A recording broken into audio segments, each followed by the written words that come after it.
মৃত্যু সম্পর্কে আমাদের কারো জানা নাই। যে কোনো মুহূর্তে মৃত্যু আমাদের কাছে এসে যেতে পারে, মৃত্যু সম্পর্কে কিছুই জানা নাই। অথচ প্রতি মুহূর্তে আমরা মৃত্যুর দিকে এগিয়ে চলছি।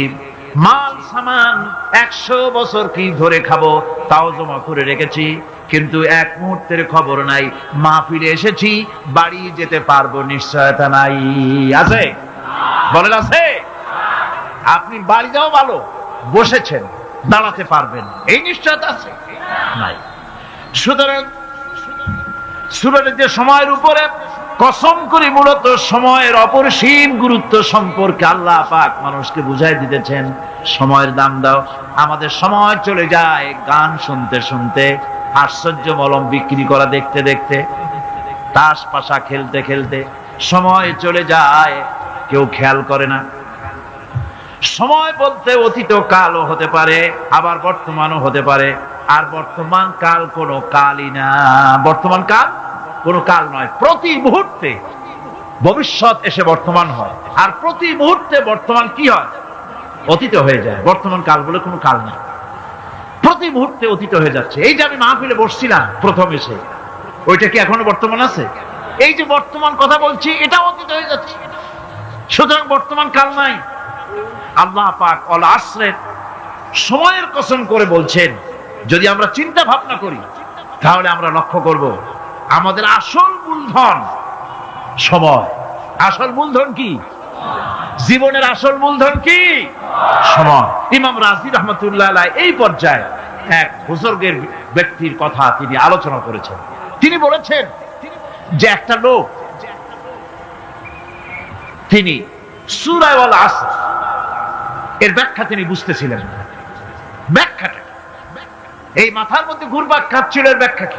একবার তিনি বাজারে ঢুকলেন, তারপরে তিনি শুনতে পেলেন বাজারের এক প্রান্ত থেকে একজন চিল্লায় বলতেছে, সেই ব্যক্তির উপরে রহম করো যার পুঁজি গলে যায়। সেই ব্যক্তির উপরে রহম করো যার পুঁজি গলে যায়। উনি চিন্তা করলেন পুঁজি এবার গলে কেমন? উনি দৌড়ে গেলেন, যায় দেখেন যে যে ব্যাটা চিল্লাচ্ছে সে হচ্ছে বরফ বিক্রেতা। কি বিক্রেতা? বরফ। বরফ আইস। এখন এই বরফ বিক্রেতা সে চিল্লায় বলতেছে, সেই ব্যক্তির পরে রহম করো যার পুঁজি কি গলে যায়।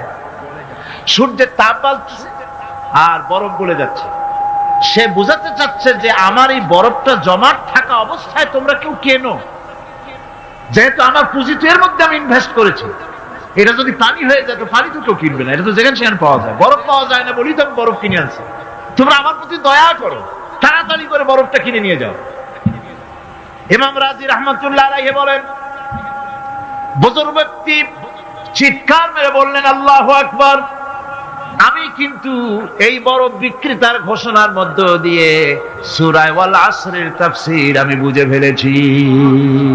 তার মানে হলো বরফ বিক্রেতা যেভাবে বলতেছে সেই ব্যক্তির উপরে রহম করো যার পুঁজি গলে যায়, আমারও তো একটা পুঁজি আছে, ওই পুঁজির নাম হায়াত। প্রতি মুহূর্তে আমার পুঁজি তো গলে যেতেছে, আমার পুঁজি তো গলে যায়, প্রতি মুহূর্তে কমে যেতেছে। আহারে, এই পুঁজি যে গলে গেল ধরে রাখতে পারলাম না, এই জন্য কিছুই তো করতে পারি নাই। সূরা আল আসরের ভিতরে মানুষের আয়ুষ্কাল দেওয়া হয়েছে বরফ গলে যাওয়ার মতো দ্রুত, সে আয়ু কমে যাচ্ছে। একে যদি নষ্ট করে ফেলা হয়, ভুল কাজে ব্যয় করা হয়, সেটাই হচ্ছে মানুষের মূল ক্ষতি। মানুষের মূল ক্ষতি। ব্যবসায় ক্ষতিগ্রস্ত হয়েছে, এটা মূল ক্ষতি নয়। স্বাস্থ্য হারাইছে, মূল ক্ষতি নয়। রাজনীতিতে ব্যর্থ হয়েছে, মূল ক্ষতি নয়। জীবনে মন্ত্রিত্ব হারাইছে, মূল ক্ষতি নয়। মূল ক্ষতি প্রতি মুহূর্তে সময় নষ্ট হচ্ছে, এটাই মূল ক্ষতি। ভাইরা, কিয়ামতের দিন জান্নাতীদের কোনো দুঃখ থাকবে না, সকলের দুঃখ থাকবে। জান্নাতীদের কোনো দুঃখ থাকবে নাকি? থাকবে, থাকবে। জান্নাতীদের মনের মধ্যে একটা দুঃখই থাকবে। ভালো করে শুনুন, জান্নাতীদের মনের মধ্যে একটা দুঃখই হবে। তারা মনে মনে চিন্তা করবেন, আফসোস করবেন, আহারে যদি দুনিয়ায় বসে অমুক সময় বাসে বসেছিলাম, আজে বাজে চিন্তা করেছি, বাড়ির ড্রয়িং রুমে একা একা বসে বসে আজে বাজে চিন্তা করেছি, অমুক অমুক সময় খেলাধুলায় কাটাইছি, এই সময়গুলিতে যদি সুবহানাল্লাহ, আলহামদুলিল্লাহ, লা ইলাহা ইল্লাল্লাহ, আল্লাহু আকবার এই তাসবিহ যদি পড়তাম, জিকির আজগার করতাম, জান্নাতের ভিতরে আরো নিয়ামত লাভ করতে পারতাম। সময়টা তো কাজে লাগাইলাম না। মানুষের শর্ত, মুমিনের সব কাজে সওয়াব।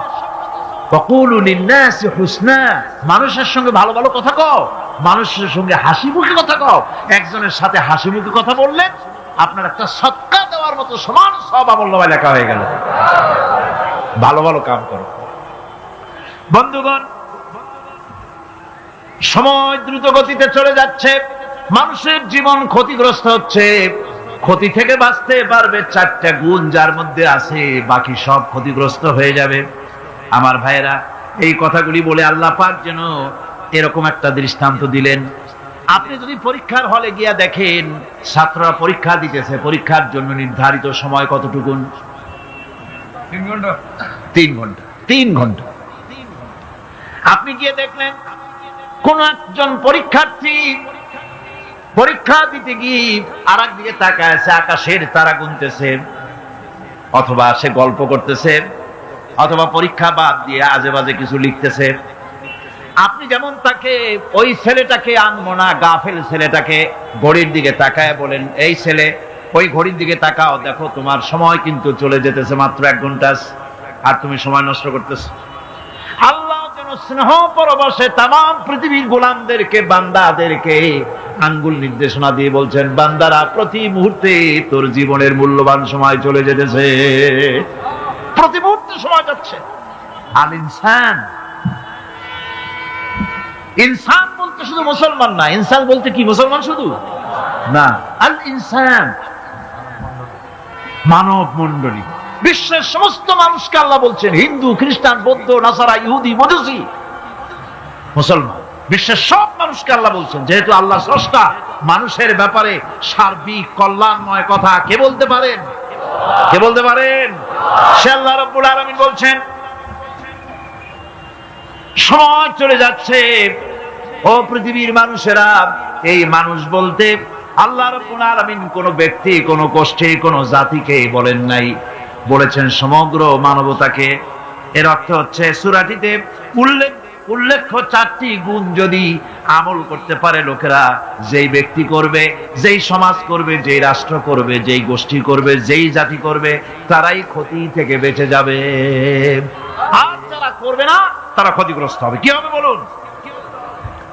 এখন আল্লাহ পাকের কথা শুনুন। আল্লাহ পাক বলছেন, ওয়াল আসরি ইন্নাল ইনসানা লাফি খুসর। খুসরিন, এই যে খুসর, খাসারা, এই শব্দটা হচ্ছে আবিধানিক অর্থে ক্ষতি, হচ্ছে লাভের বিপরীত। লাভের বিপরীত কি? ক্ষতি। নাফা, এই নাফার বিপরীত কি? নোকসান। খাসারাটা কি? নোকসান বলা হয় পুঁজি 50,000 খাটাইছিলাম, লাভ করতে পারি নাই, পুঁজি ঠিক আছে, এটাকে বলা হয় নোকসান। এটাকে কি বলা হয়? নোকসান। কিন্তু আমি পুঁজি খাটিয়েছিলাম 50,000 টাকা, লাভ তো হয়ই নাই, পুঁজিও চলে গেছে, আমও গেছে, ছালাও গেছে, আমও নাই, ছালাও নাই। এইটারে আরবিতে কি বলা হয়? খাসারা, দেউলিয়া। দেউলিয়া হয়ে গেছে। দেউলিয়াটা বোঝেন ভালো আপনারা, দেউলিয়া হয়ে গেছে।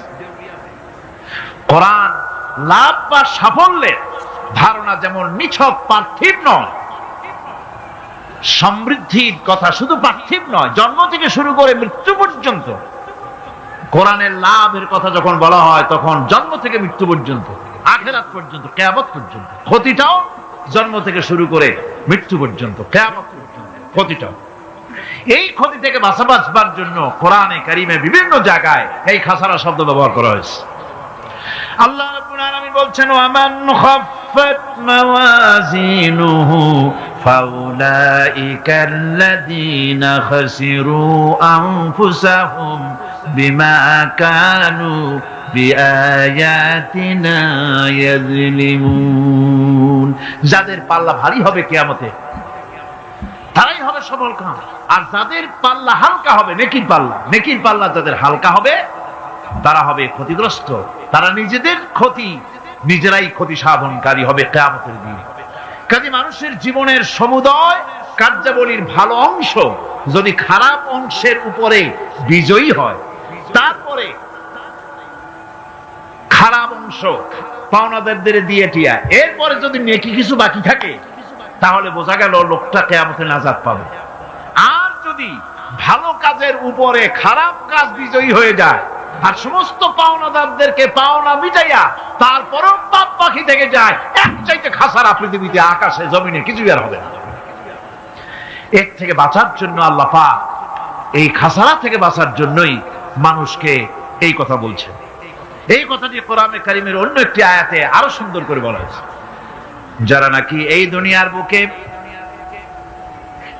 যারা নিজেদের পুঁজি খাটাইছে, জীবনের পুঁজি সুদ কামাইতে খাটালো, জীবনের পুঁজি খাটালো হারাম কামাইয়ের ভিতরে, অন্যায় কাজের ভিতরে, যারা জীবনের পুঁজিকে আল্লাহর দ্বীনের কাজে লাগাতে পারে নাই, তাদের সম্পর্কে বলা হচ্ছে খাসিরাদ দুনিয়া ওয়াল আখিরাতা যালিকা হুয়াল খুসরানুল মুবিন। খাসিরাদ দুনিয়া ওয়াল আখিরাত, দুনিয়াও ক্ষতিগ্রস্ত, আখিরাতেও ক্ষতিগ্রস্ত।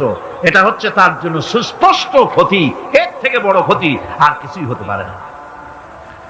আল্লাহ পাক কোরআনে কারীমে অন্যত্র বলেছেন, وَنُنَزِّلُ مِنَ الْقُرْآنِ مَا هُوَ شِفَاءٌ وَرَحْمَةٌ لِّلْمُؤْمِنِينَ وَلَا يَزِيدُ الظَّالِمِينَ إِلَّا خَسَارًا। আমি এই কোরআন অবতরণের পরিক্রমায় এমন সব বিষয় অবতীর্ণ করেছি যা মুমিনদের জন্য নিরাময় এবং তাদের জন্য রহমত, আর জালিমদের জন্য ক্ষতি ছাড়া আর কিছুই বৃদ্ধি পায় না। জালিমদের জন্য ক্ষতি বৃদ্ধি পায়, আর যারা মুমিন তাদের জন্য এর মধ্যে নিরাময় আছে, এর মধ্যে রহমত আছে। অর্থাৎ যারা এই কোরআনকে যারা নিজেদের আইনের কিতাব হিসাবে গ্রহণ করেছে, কোরআনকে তাবিজের কিতাব হিসাবে নয়, ধর্মীয় কিতাব হিসাবে নয়, কোরআন সংবিধান। কোরআন কি?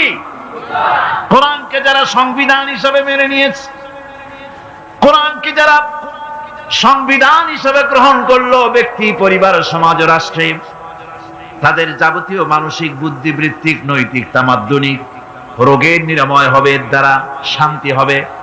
কিন্তু যেসব জালিম এই কোরআনকে প্রত্যাখ্যান করেছি, কোরআনকে যারা মৌলবাদীদের কিতাব বলে, কোরআনের কথা বললে মৌলবাদ বলে গাইল দেয়, তারা তাদের কপালকে পোড়াইয়া ছাই বানাইয়া দিছে, তাদের কপাল ভস্মীভূত করে দিয়েছে।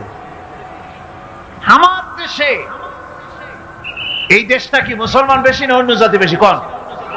জোরে কোন? মুসলমান সবচেয়ে। খুব লক্ষ্য করে শোনেন, এই দেশে সবচেয়ে মুসলমান বেশি, ইন্দোনেশিয়ার পরে। পৃথিবীর দ্বিতীয় বৃহত্তম মুসলিম দেশ হলো কোনটা? বাংলাদেশ। এই দেশে ইসলামরে যত গালি দেওয়া হয়েছে, কোরআনকে যত গালি দেওয়া হয়েছে, আলেমদেরকে যত গালি দেওয়া হয়েছে, রাসূলুল্লাহকে যত গালি দেওয়া হয়েছে, ইসলামী আদর্শকে যত গালি দেওয়া হয়েছে, পৃথিবীতে কোন দেশে এইভাবে ইসলামকে গালি দেওয়া কোথাও হয় নাই। এমনকি আমেরিকার মতো দেশে, ইংল্যান্ডের মতো দেশেও কোরআনের বিরুদ্ধে এত কথা কেউ বলতে সাহস পাবে না, ইসলামের বিরুদ্ধে কথা বলতে সাহস পাবে না, যেহেতু মুসলমানেরা সেখানে পাল্টা আক্রমণ করবে। আজ আমার দেশে মুসলমানের ঘরের সন্তান হইয়া ইসলামের বিরুদ্ধে তারা বক্তব্য রাখে। মৌলবাদ জিকির উঠে গেছে। আমেরিকার প্রেসিডেন্টরা যখন শপথ নেন, প্রেসিডেন্ট হিসেবে ওথ নেন, বাইবেলের উপরে হাত রাখেন আর বলেন, এই মহাগ্রন্থকে স্পর্শ করে শপথ নিচ্ছি, আমি আমার চিন্তা চেতনা, আমার মেধা, আমার প্রজ্ঞা, সবটা আমার জাতি, আমার দেশকে উন্নয়নের জন্য, এর সমৃদ্ধির জন্য, এর সংরক্ষণের জন্য আমি আমার জীবনকে উৎসর্গ করব। বাইবেলের উপরে স্পর্শ করে এই শপথ তারা নেন। আমার দেশের প্রেসিডেন্ট, প্রধানমন্ত্রী শপথ নেওয়ার সময় কোরআন শরীফের উপরে হাত রাখে যদি, তাহলে বলা হবে বেচারা মৌলবাদী হয়ে গেছে। এটা করা যাবে না। আর যদি কেউ করে সামান্য কিছু, কোরআন না, যদি তসবিহ নিয়েও আসে তাহলে বুঝতে হবে জাতির সাথে একটা প্রতারণা ছাড়া আর কিছুই না। কাজেই ধর্মের প্রতি আকর্ষণ একটা ভিন্ন জিনিস, সেই জিনিসকে ছেড়ে যারা দেয় তারাই ক্ষতিগ্রস্ত হয়, আর যারা ধরে রাখে তারা দুনিয়ায় ক্ষতিগ্রস্ত হয় না। আল্লাহ পাক এখানে রাসূল করিম সাল্লাল্লাহু আলাইহি ওয়াসাল্লামের একটি হাদিস প্রণিধানযোগ্য কোরআনের ব্যাপারে। হুজুর বলেছেন, আল কোরআন হুজ্জাতুন লাকা ওয়া আলাইকা। এই কোরআন হয় তোমার পক্ষের সাক্ষী, না হয় এই কোরআন তোমার বিপক্ষের সাক্ষী। কিয়ামতে এই কোরআন হয় তোমার পক্ষে কাজ করবে, নতুবা এই কোরআন তোমার বিপক্ষে কাজ করবে। দুই অবস্থা থেকে খালি হবে না, হয় কোরআন তোমার পক্ষে সাক্ষী দেবে, না হয়। আমরা কি চাই? কিয়ামতে কি চাই? বলেন কি চাই? কোরআনের পক্ষে যদি আমরা সাক্ষী চাই তাহলে এই কোরআনের পক্ষে আমাদেরকে কাজ করতে হবে। এছাড়া আমাদের নাজাতের কোনো পথ নাই। আমাদের মুক্তির পথ হচ্ছে কোরআন কেন্দ্রিক, রাসূলুল্লাহর হাদিস কেন্দ্রিক। এর বাইরে আমাদের সমস্ত পুঁজি নষ্ট হয়ে যাবে। আমাদেরকে পৃথিবীতে টিকে থাকতে হলে কোরআনের উপরে ভিত্তি করে আমাদেরকে বাঁচতে হবে, টিকতে হবে। কোরআনে কারিমে আল্লাহ রাব্বুল আলামিন অন্যত্র বলেছেন, কুল ইন্নাল খাসিরিনাল্লাযীনা খাসিরু আনফুসাহুম ওয়া আহলিহিম ইয়াওমাল কিয়ামাহ আলা যালিকা হুয়াল খুসরানুল মুবিন। বলো, প্রকৃত দেউলিয়া তারাই যারা কিয়ামতের দিন নিজেকে, নিজের পরিবার পরিবর্গকে এই ক্ষতির দিকে যারা ঠেলে দেবে।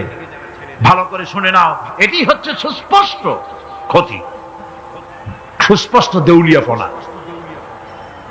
এই ক্ষতি থেকে বাঁচার জন্য আল্লাহ রাব্বুল আলামিন কোরআনে কারীমের মধ্যে বলেছেন, ওয়াল আসরি ইন্নাল ইনসানা লাফি খুস। পড়েন সবাই, ওয়াল আসরি ইন্নাল ইনসানা লাফি খুস। মানুষের, সমগ্র মানুষের জীবন ক্ষতিগ্রস্ত। কে বলতেছেন? গা শিউরে ওঠার কথা না? গা শিউরে ওঠে? আল্লাহ বলতেছেন ক্ষতিগ্রস্ত। আপনি যতই মনে করেন আপনার মিল আছে, কল আছে, কারখানা আছে, মন্ত্রী, টাকা পয়সা আছে, প্রেসিডেন্ট হয়েছেন, প্রধানমন্ত্রী হয়েছেন, আপনার জীবন সফল হয়েছে, আল্লাহ বলেন না, জীবন ব্যর্থ, জীবন বিফল, জীবন ক্ষতিগ্রস্ত। তাম পৃথিবীর সমস্ত মানুষ ক্ষতিগ্রস্ত, ব্যর্থ। 4টা কাজ করলে সফল হবে। কয়টা কাজ? জোরে বলেন, কয়টা কাজ? ইল্লাল্লাযীনা আমানু ওয়া আমিলুস সালিহাতি ওয়া তাওয়াসাউ বিল হাক্কি ওয়া তাওয়াসাউ বিস সাবর। 4টা কাজ করলে জীবন হবে সফল। এই ব্যর্থতা থেকে, এই ক্ষতি থেকে যদি বাঁচতে চাই কিনা? কারা কারা চাই? দেখাই তো হাত। কারা কারা চাই? ক্ষতির হাত থেকে বাঁচতে চাই কারা? আলহামদুলিল্লাহ, হাত নামান। ক্ষতির হাত থেকে যারা বাঁচতে চান, আল্লাহ রাব্বুল আলামিন তাদের জন্য ফর্মুলা পেশ করেছেন, ইল্লাল্লাযীনা আমানু ওয়া আমিলুস সালিহাতি ওয়া তাওয়াসাউ বিল হাক্কি ওয়া তাওয়াসাউ বিস সাবর। আল্লাহ পাক বলেন 4টি কাজ করলে জীবন সফল হয়ে যাবে। কয়টা কাজ? 4টা কাজ করলে জীবনটা সফল হয়ে যাবে। 1 নম্বরে ঈমান। 1 নম্বরে কি? ঈমান। এটাই হচ্ছে ফাউন্ডেশন। ক্ষতি থেকে বাঁচার জন্য প্রথম যে গুণটি, সেটির নাম হচ্ছে ঈমান। ইসলামে ঈমানের স্থান সর্বপ্রথম, তারপরই হচ্ছে ইসলাম। ঈমান আগে, তারপরে কি? ইসলাম। ইসলাম হচ্ছে বীজ, ঈমান হচ্ছে বীজ, আর ইসলাম হচ্ছে চারা, গাছ। এটা হচ্ছে ভিত্তি। এই ভিত্তিকে সর্বপ্রথম মজবুত করতে হবে। ঈমানের ভিত্তি, ঈমানের ভিত্তি দুনিয়ায় ঈমানের আহ্বান জানাবার জন্যই আল্লাহ রাব্বুল আলামিন সমস্ত নবী এবং রাসূলদেরকে পৃথিবীতে পাঠিয়েছেন। ঈমানের আহ্বানের জন্য। দুনিয়ার সমস্ত নবীদের দাওয়াত ছিল ঈমানের দাওয়াত। কিসের দাওয়াত? এই ঈমানের দাবিটা আসছে, দাওয়াতটা এসেছে আল্লাহর কাছ থেকে। কার কাছ থেকে? দেখুন, পৃথিবীর ভিতরে কোন নবীদের কথার সাথে আরেকজন নবীর কথার কোনো বৈপরীত্য হয় নাই।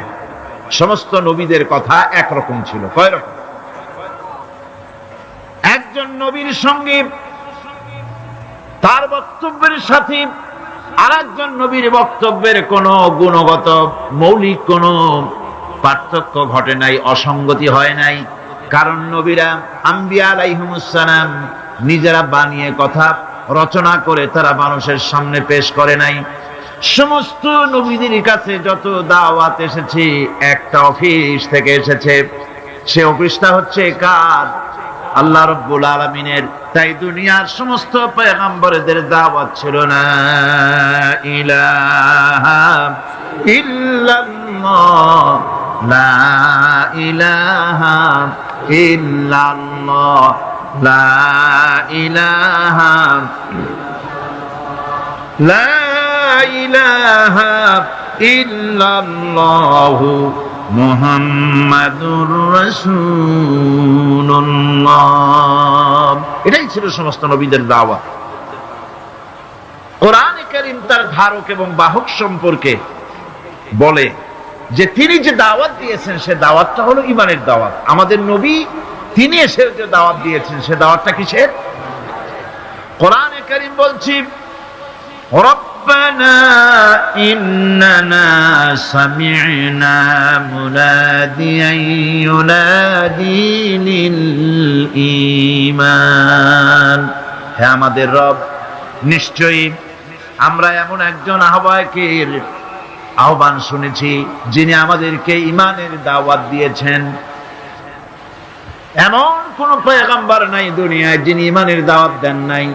সকলেই ঈমানের দাওয়াত মানুষের সামনে, বিশ্ববাসীর সামনে পেশ করেছেন। কোরআনে হাকিম স্পষ্ট একটা সীমারেখা দুনিয়ার মানুষের সামনে পেশ করে পৃথিবীর মানুষগুলিকে দুটি শ্রেণীতে বিভক্ত করে দিয়েছে।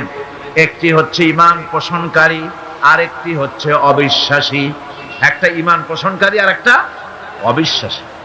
ঈমান পোষণকারীরা সত্যশ্রয়ী, তারা হচ্ছে জ্ঞান এবং নূরের সম্পদে সমৃদ্ধ। আর দ্বিতীয় দলটি হচ্ছে কাফের, জালিম, মূর্খ। তারা হেদায়েতের রাস্তা তাদের জন্য অবরুদ্ধ।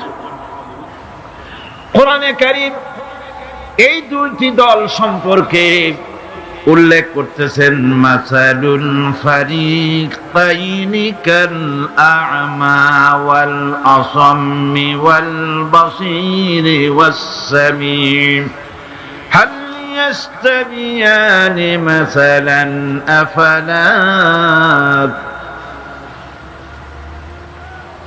কোরআন শরীফ বলছে, হাল ইয়াস্তাবিয়ানি মাসালান আফালা তাযাক্কারুন। দুইটি শ্রেণীতে আল্লাহ পাক ভাগ করে দিয়েছেন। একটা শ্রেণী হচ্ছে অন্ধ, বোবা, বধির। আরেকটি যারা শুনতে পায়, চোখে দেখতে পায়। এই দুটি কখনো এক নয়, সমান নয়। এ দুটির রাস্তা আলাদা। কাফেরের রাস্তা আর ইমানদারদের রাস্তা সম্পূর্ণ ভিন্ন।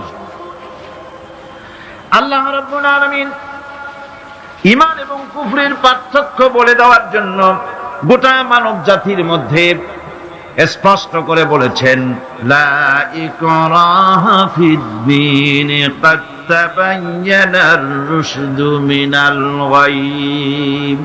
দ্বীনের ব্যাপারে জোর জবরদস্তি নেই। এখানে হেদায়েতের পথ এবং গোমরাহি, হেদায়েতকে গোমরাহির পথ থেকে সম্পূর্ণ আলাদা করে দেওয়া হয়েছে। লা ইকরাহা ফিদ-দীন, দ্বীনের ব্যাপারে কোনো জোর জবরদস্তি নেই। যারা ধর্মনিরপেক্ষবাদী তারা এই আয়াতটাকে নিজেদের মতবাদকে প্রতিষ্ঠার লক্ষ্যে অনেক সময় কাজে লাগায়। দুটি আয়াতকে তারা বেশি ব্যবহার করে। একটা হচ্ছে লাকুম দীনুকুম ওয়ালিয়া দীন। আর একটা হচ্ছে লা ইকরাহা ফিদ্দিন। এই দুইটি আয়াতকে ধর্ম নিরপেক্ষবাদীরা ব্যবহার করে। এই দুটির কোনটি তাদের আদর্শকে বোঝাবার লক্ষ্যে ব্যবহারের কোনো সুযোগ নাই। লা ইকরাহা ফিদ্দিন, ধর্মের ব্যাপারে কোনো বাড়াবাড়ি নাই, জোর জবরদস্তি নাই। এ কথা বলা হয়েছে এই কারণে যে কোন বিধর্মীকে, অমুসলিমকে ভয় দেখিয়ে, লোভ দেখিয়ে অথবা কোন ক্রমে কোন প্রকার চাপ সৃষ্টি করে তাকে মুসলমান বানানো যাবে না। এমনকি সূরা তওবার মধ্যে এসেছে, যুদ্ধ চলাকালীন সময়, জিহাদ চলাকালীন সময় কোন অমুসলিম যদি ইসলাম জানার জন্য তোমাদের তাঁবুতে আসে, তাহলে তুমি তাকে ইসলাম বুঝাও। ইসলাম শোনার পরে যদি মেনে নেয় ভালো কথা, আর যদি না মানে তাকে তার তাঁবু পর্যন্ত ফিরে যেতে দাও। মাঝপথে তাকে আক্রমণ করা যাবে না। ধর্মের ব্যাপারে কোনো বাড়াবাড়ি নাই। লা ইকরাহা ফিদ্দিন, এর দ্বারা ধর্ম নিরপেক্ষতার কোনো কথা বোঝানো হয়নি। আর লাকুম দীনুকুম ওয়ালিয়া দীন, এটা ছিল কাফেরদের সেই বক্তব্যের প্রেক্ষিতে যেখানে কাফেররা বলেছিল মুহাম্মদ সাল্লাল্লাহু আলাইহি ওয়াসাল্লাম, আসুন আমরা এক কাজ করি, সেটা হলো ধর্ম নিয়ে আমাদের মধ্যে যে বাকবিতণ্ডা হচ্ছে, আমরা ধর্মকে 50-50 ভাগ করে দিই। কিছুদিন আমরা গিয়া আপনার আল্লাহরে সেজদা দেই, আর কিছুদিন আপনারা আমাদের মূর্তিগুলিকে প্রণাম করুন। এই প্রস্তাব যখন রাখল, আল্লাহ রাব্বুল আলামিন সূরা কাফিরুন অবতীর্ণ করে দিলেন, কুল ইয়া আইয়ুহাল কাফিরুন লা আ'বুদু মা তা'বুদুন।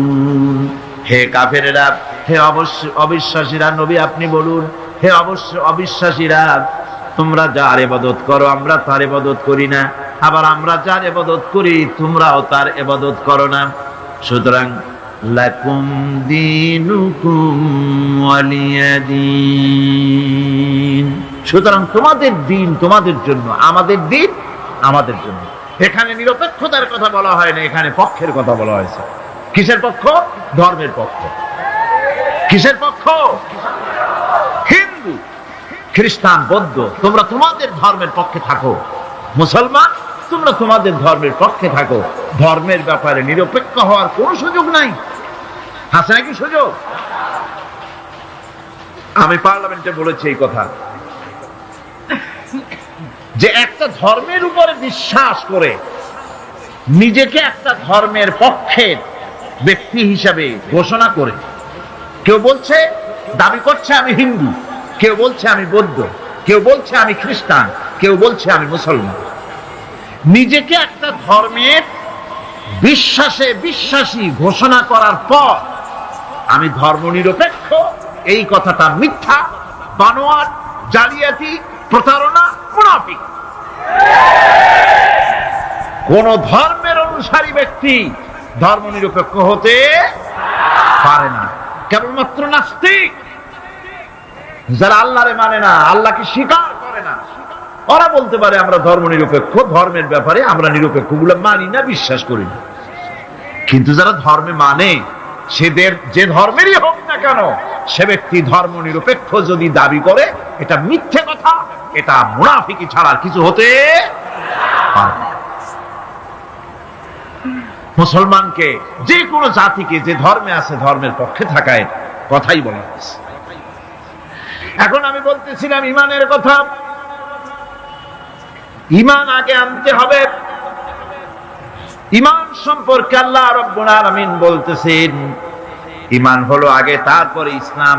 আবার ইমান আনার আগে আবার কুফরি একটা শব্দ আছে, সেটা হলো ফামান ইয়াকফুর বিত-তাগুতি ওয়া ইউমিন বিল্লাহি ফাকাদ ইসতামসাকা বিল উরওয়াতিল উসকা লা ইনফিসামা লাহা ওয়াল্লাহু সামিউন আলীম। ফামান ইয়াকফুর বিত-তাগুত, যে ব্যক্তি তাগুতকে অস্বীকার করেছে, সর্বপ্রথম তাগুতকে অস্বীকার করতে হবে। ওয়া ইউমিন বিল্লাহ, আর এরপরে আল্লাহর উপরে যে ঈমান আনলো, ফাকাদ ইসতামসাকা বিল উরওয়াতিল উসকা, সেমন এক শক্ত অবলম্বন ধারণ করলো যা তাকে কোনো কিছুই বিচ্ছিন্ন করবে না, ধ্বংস করে দেবে না। সুবহানাল্লাহ। এখন সত্যিকারের ঈমানদারের পরিচয়টা কি? কোরআনে কারীম সত্যিকারের ঈমানদারের পরিচয় এভাবে পেশ করতেছে, ইন্নামাল মুমিনুনা আল্লাযীনা আমানু বিল্লাহি ওয়া রাসূলিহি সুম্মা লাম ইয়ারতাবু ওয়াজাহিদু বিআমওয়ালিহিম ওয়া আনফুসিহিম ফি সাবিলিল্লাহ উলাইকা হুমুস সাদিকুন। ঈমানের দাবিতে সত্যবাদী কারা? ইন্নামাল মুমিনুনা আল্লাযীনা আমানু বিল্লাহি ওয়া রাসূলিহি, সত্যিকারের মুমিন তো তারা যারা নাকি ঈমান এনেছে আল্লাহর উপর এবং রাসূলের উপরে। এই ঈমান আনার পর সুম্মা লাম ইয়ারতাবু, এরপরে কোন সন্দেহে সে নিপতিত হয় নাই, কোন সন্দেহ তার মনের মধ্যে জায়গা পায় নাই, আর সে আল্লাহর রাস্তায় জিহাদ করেছে মাল দিয়ে, জান দিয়ে। উলাইকা হুমুস সাদিকুন, এরাই হলো ঈমানের দাবিতে সত্যবাদী। সুম্মা লাম ইয়ারতাবু, অথবা এক বিন্দু সন্দেহ মনের মধ্যে জায়গা দেয় নাই, অর্থাৎ ঈমান আনছি কার উপরে? আল্লাহর উপরে। কার উপরে? আর তার রাসূলের উপরে। আল্লাহ এবং রাসূলের উপরে ঈমান আনার পর যারা আল্লাহ এবং রাসূলের বিধান জীবনের সকল ক্ষেত্রে মানতে পারে নাই, তারাই সন্দেহে নিপতিত হয়েছে। কথা বুঝতে পেরেছেন? তাদের সন্দেহ এই কোরআন মানুষের জীবন, তার সম্পদ, তার রাজনীতি, তার অর্থনীতি পরিচালনা করতে পারে না। সেই জন্য ধর্মের ব্যাপারে কোরআন মানি, ধর্মের ব্যাপারে নামাজ আর রোজা মানি, কিন্তু রাজনীতিতে ধর্ম মানি না। এটাই হলো সন্দেহ। এটাই কি? সন্দেহ, অবিশ্বাস। জীবনকে তারা দুইটা ভাগ করেছে, এক ভাগ রাজনীতির জন্য, আর এক ভাগ কিসের জন্য? ধর্মের জন্য। আমি আল্লাহ অবশ্যই কোরআনকে মুখস্থ করার জন্য আর কোরআন বোঝার জন্য মানুষের কাছে আমি সহজ করে দিয়েছি। ফাহাল মিন মুদ্দাকির, আছে কে কেউ এর থেকে উপদেশ গ্রহণ করার? 4 বার আল্লাহ পাক বলেছেন সূরা কামারের ভিতরে, অবশ্যই কোরআন আমি বোঝার জন্য সহজ করে দিয়েছি। সুবহানাল্লাহ বলেন। আমরা বুঝতে চাই না, তাহলে বুঝবো কি করে? বুঝতে চাইলেই তো আমরা বুঝতে পারবো, চেষ্টা করলেই বুঝতে পারবো। কোরআনে কারীমের এই সূরাটির দিকে লক্ষ্য করে আল্লাহ পাক বলছেন, কাফেররা এটা বিশ্বাস করতো না। বিশ্বাস না করে তারা কি সব প্রশ্ন উঠাইতো, সেই প্রশ্নগুলো আল্লাহ পাক তুলে ধরেছেন। আরেকটি জিনিস লক্ষ্য করুন, আল্লাহর চাইতে শক্তিধর পৃথিবীতে কেউ আছে? আকাশে কেউ আছে? কোথাও কেউ আছে? কেউ নাই। আল্লাহরে অস্বীকার করছে একদল লোক, বলতেছে মানি না। আল্লাহ পাক ফেরেশতা পাঠায় দিলেন, ওদের গর্দান পিটাই ভেঙে দাও, আমারে মানে না কে? এইরকম কি আল্লাহ করছে? না, করেন নাই।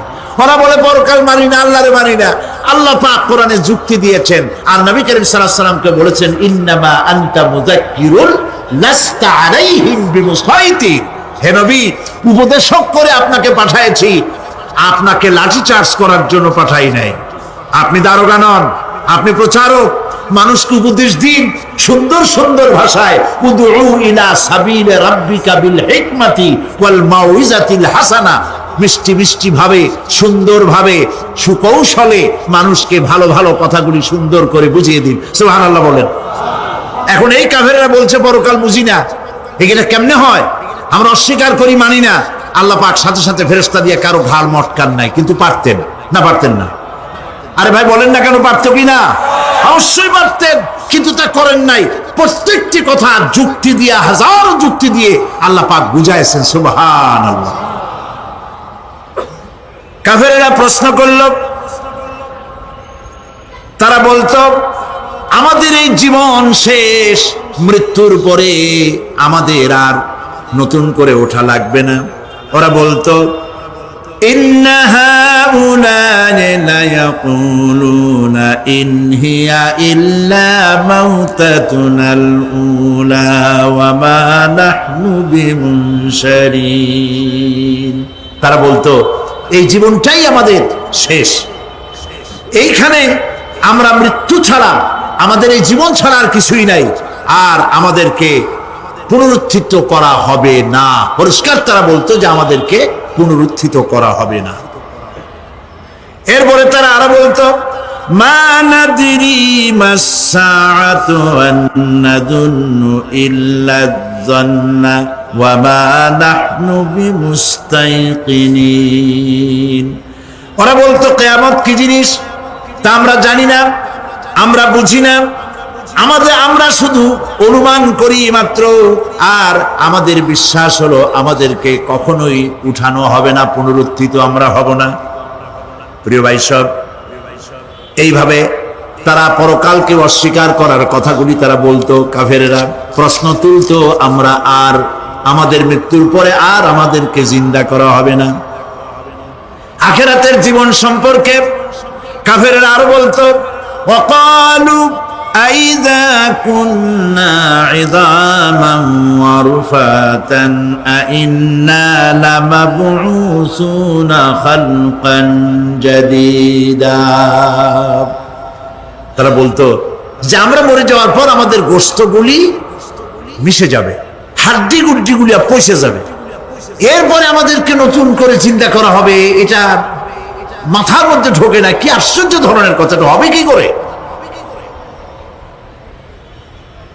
কাফের বেঈমানেরা আরো নানা ধরনের প্রশ্ন তারা করত। তারা বলতো আইযা মিতনা ওয়া কুন্না তুরাবান যালিকা রাজউন বাঈদ। আমরা মাটিতে মিশে যাব, তারপরেও কি আমাদেরকে চিন্তা করা হবে, আমাদেরকে আবার উঠানো হবে? এটা তো বুদ্ধির, এটা চিন্তার বাইরের কথা, এটা তো মানতে পারি না। আসলে কাফেরদের এই বক্তব্য অনুযায়ী পরকালের জীবন বুদ্ধি বহির্ভূত নয়। ওরা যে বলে যে এটা আমাদের বুদ্ধিতে কুলায় না, আসলে তারা বুদ্ধি খাটায় নাই। কাফের তো বুদ্ধি খাটায় নাই। যেমন আমাদের ইউনিভার্সিটিতে ঢাকা বিশ্ববিদ্যালয়ে একজন ছিল, হ্যাঁ আমি নাম নাই নিলাম, আপনারা তো বুঝে ভালাইছেন। সে কয় যে পরকাল বিশ্বাস করি না, বিয়ে টিয়া মানি না, মরা এটা হইতে পারে কিন্তু মরার পরে আরেকটা জীবন হবে, ওইখানে হিসাব হবে, বিচার হবে, এই সমস্ত মানি না। এর থেকে আমারে তোমরা, আমি মরার পর হ্যাঁ মানে গোসল করাইও না, কাফন পরাইও না, জানাজা মানাজা এগুলি আমি বিশ্বাস করি না। নাউযুবিল্লাহ। কত বড় কপাল পোড়া, কত বড় কপাল পোড়া! ও মরার পর তার এই চিন্তা সম্পর্কে যখন আমি জানতে পেরেছি, আমার ধারণা হয়েছে ওই লোকটার উপরে আমার খুব দুঃখ হয় না। যেরকম কত কাফের আসছে, কত নাস্তিক আসছে, বিদায় হয়ে গেছে, এগুলো কোনো ব্যাপার না দুনিয়ার ইতিহাসে। সব থেকে বড় ব্যাপার হলো এই লোকটি বাংলা বিভাগে বছরের পর বছর, যুগের পর যুগ শিক্ষকতা করেছে ঢাকা বিশ্ববিদ্যালয়ে। সে কত সোনার টুকরা ছেলেকে কয়লার খনি বানায় দিয়েছে। এই জন্য বিশ্ববিদ্যালয়ে যারা চাকরি করে সরকারের দেখা উচিত কাদেরকে চাকরি, সেখানে শিক্ষকতা করার জন্য কাদেরকে নিয়োগ করা হচ্ছে, তারা নামাজি কিনা, তারা পরিষ্কার কিনা, তারা জেনাকার কিনা, তারা মদ খায় কিনা, তারা শয়তানি করে কিনা, দেখে শুনে ভালো মানুষ দেওয়া উচিত। মরে গেল, তারপরে তাকে রাখা হলো ডায়াবেটিক সেন্টারের মারিচুয়ারি ডিপ ফ্রিজের মধ্যে। তিনি বলে গেলেন আমি মরার পর আমাকে মেডিকেল কলেজে পাঠায় দিও, তারা আমারে কাটা ছেঁড়া করিয়া তারপরে অপারেশন শিখবে। তো তার নসিহত অনুযায়ী তাই করা হলো, ওসিয়ত অনুযায়ী। যখন মেডিকেল কলেজের ছেলেরা টের পেল যে ওই নাস্তিকরে আনতেছে মেডিকেল কলেজে অপারেশন করে আমাদের শেখাবার জন্য, তারা বললো আল্লাহর রাস্তায় মাপ চাই, এই শয়তানের এদিকে আনবেন না। কারণ সারা জীবন সে আল্লাহরে মানে নাই, অস্বীকার করেছে। পরে কাটা ছিঁড়া করে আমরা যদি কিছু শিখি তো তাই দিয়া যে রুগী ভালো হবে অপারেশন করলে সেটাও মরবে। সুতরাং মাপ চাই, ফিরাও। ফিরাইয়া এখন ওইটার কি অবস্থা হয়েছে আমি জানি না, লেটেস্ট নিউজ জানি না কোথায় আছে। যদি এখন কবর তো কপালে হইল না, এখন যদি রাস্তাও ভালায় দেয় আমাদের দেশে কুত্তাও খাবে না। কারণ কুত্তাগুলি আমাদের দেশে এত অভদ্র না যে এত পচা বাসি লাশ খাবে, ওদেরও একটা রুচি টুচি আছে। প্রিয় ভাই সব, এদের চিন্তা, এদের বুদ্ধি হলো, এদের বুদ্ধি সীমিত বুদ্ধি। আর আল্লাহ কোরআনে বুদ্ধির কথা বলেন নাই, আল্লাহ বলেছেন জ্ঞানের কথা। আর ওরা হলো বুদ্ধিজীবী। ওরা কি জীবী কর? বুদ্ধিজীবী। আচ্ছা আপনারা একটা প্রশ্নের জবাব দেন তো, দুনিয়ার সব থেকে বড় বুদ্ধিজীবী কেনা? মাশাআল্লাহ, আপনাদের ওয়াজ না শুনলেও হবে, আপনারা তো জানিয়ে ফেলাইছেন সব। সব থেকে বড় বুদ্ধিজীবীর নাম হলো শয়তান। আর সব থেকে বড় জ্ঞানীর নাম হযরত আদম আলাইহিস সালাম। মানুষের মধ্যে সর্বপ্রথম তাকে জ্ঞান দান করেছিলেন। সুবহানাল্লাহ। আল্লাহ পাক কোরআনের মধ্যে কোথাও বলেন নাই যে আমি বুদ্ধি দিছি। আল্লাহ পাক বলেছেন ওয়া আল্লামা আদামাল আসমাআ কুল্লাহা, আমি আদমকে সমস্ত জিনিসের জ্ঞান দিয়েছি, নামগুলো শিখাইছি। সুবহানাল্লাহ। ওয়ালাকাদ আতাইনা লুকমানাল হিকমা, আমি লোকমানকে জ্ঞান দান করেছি। ওয়ালাকাদ আতাইনা দাউদা ওয়া সুলাইমানা ইলমা, আমি দাউদ আর সুলাইমানকে কি দিছি? বুদ্ধি দিছি। কি দিছি? জ্ঞান দান করেছি। ইব্রাহিম আলাইহিস সালাম বলেছেন, হে আমার আব্বা, হে আমার পিতা, আমার কাছে এমন জ্ঞান এসেছে যে জ্ঞান আপনার কাছে নাই। ফাত্তাবিউনি আহদিকা সিরাতান সাবিয়্যা, আপনি আমার অনুসরণ করেন, আমি আপনাকে সোজা রাস্তায় উঠাই দেব। সুবহানাল্লাহ। আমার কাছে এমন ইলম আসছে। কোরআনে কারীমে আল্লাহ রাব্বুল আলামিন বুদ্ধি শেখো, আল্লাহর কাছে বুদ্ধি কামনা করো, এটা তিনি এক জায়গাও বলেন নাই। বলেছেন আমার কাছে দোয়া চাও, রব্বি জিদনি ইলমা। পড়েন সবাই, রব্বি জিদনি ইলমা। আবার বলেন, রব্বি জিদনি ইলমা। আয় আল্লাহ, তুমি আমার জ্ঞান বৃদ্ধি করে দাও। শয়তান ছিল বুদ্ধিজীবী, আদম আলাইহিস সালাম ছিলেন জ্ঞানী। শয়তান সুদ্দা। আল্লাহ পাক যখন সকলকে বললেন উসজুদু লিআদামা, সবাই মিলে আদমরে সেজদা দাও, ফাসাজাদু, সবাই মিলে সেজদা করলো, ইল্লা মিস্টার ইবলিস সেজদা করলো না। আবা ওয়াস্তাকবারা ওয়া কানা মিনাল কাফিরিন, কপাল পুড়লো, জম্মের পোড়া। এখন ও যে বুদ্ধিজীবী, দুনিয়ার বড় বুদ্ধিজীবী, দেখেন অবস্থা।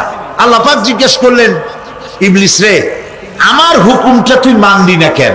কোন জিনিস তোরে বাধা দিল আমার হুকুম অমান্য করতে? মানলি না কেন?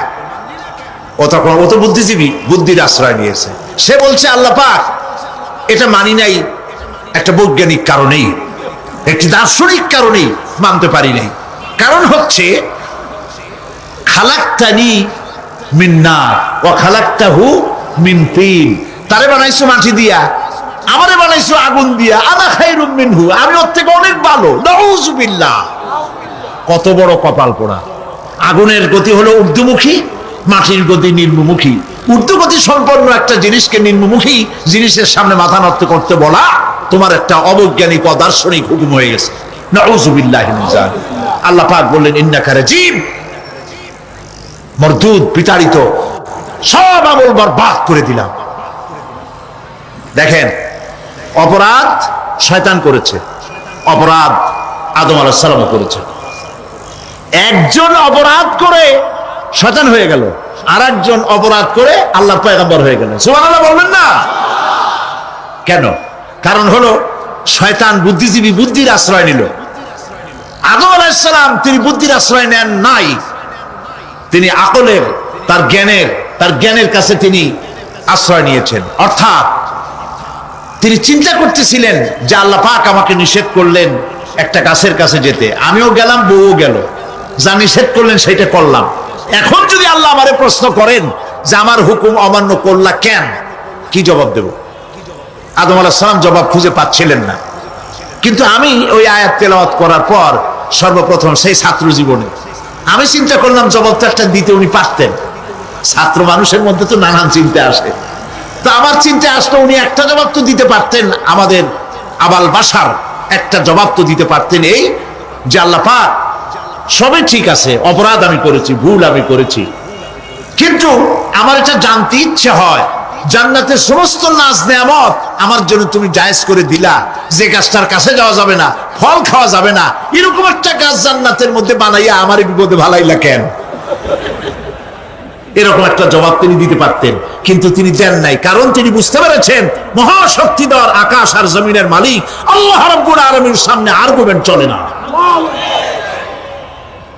তার সামনে আর্গুমেন্ট চলে না, সারেন্ডার চলে, আত্মসমর্পণ করা চলে। হযরত আদম আলাইহিস সালাম কোন আর্গুমেন্টের কাছে গেলেন না,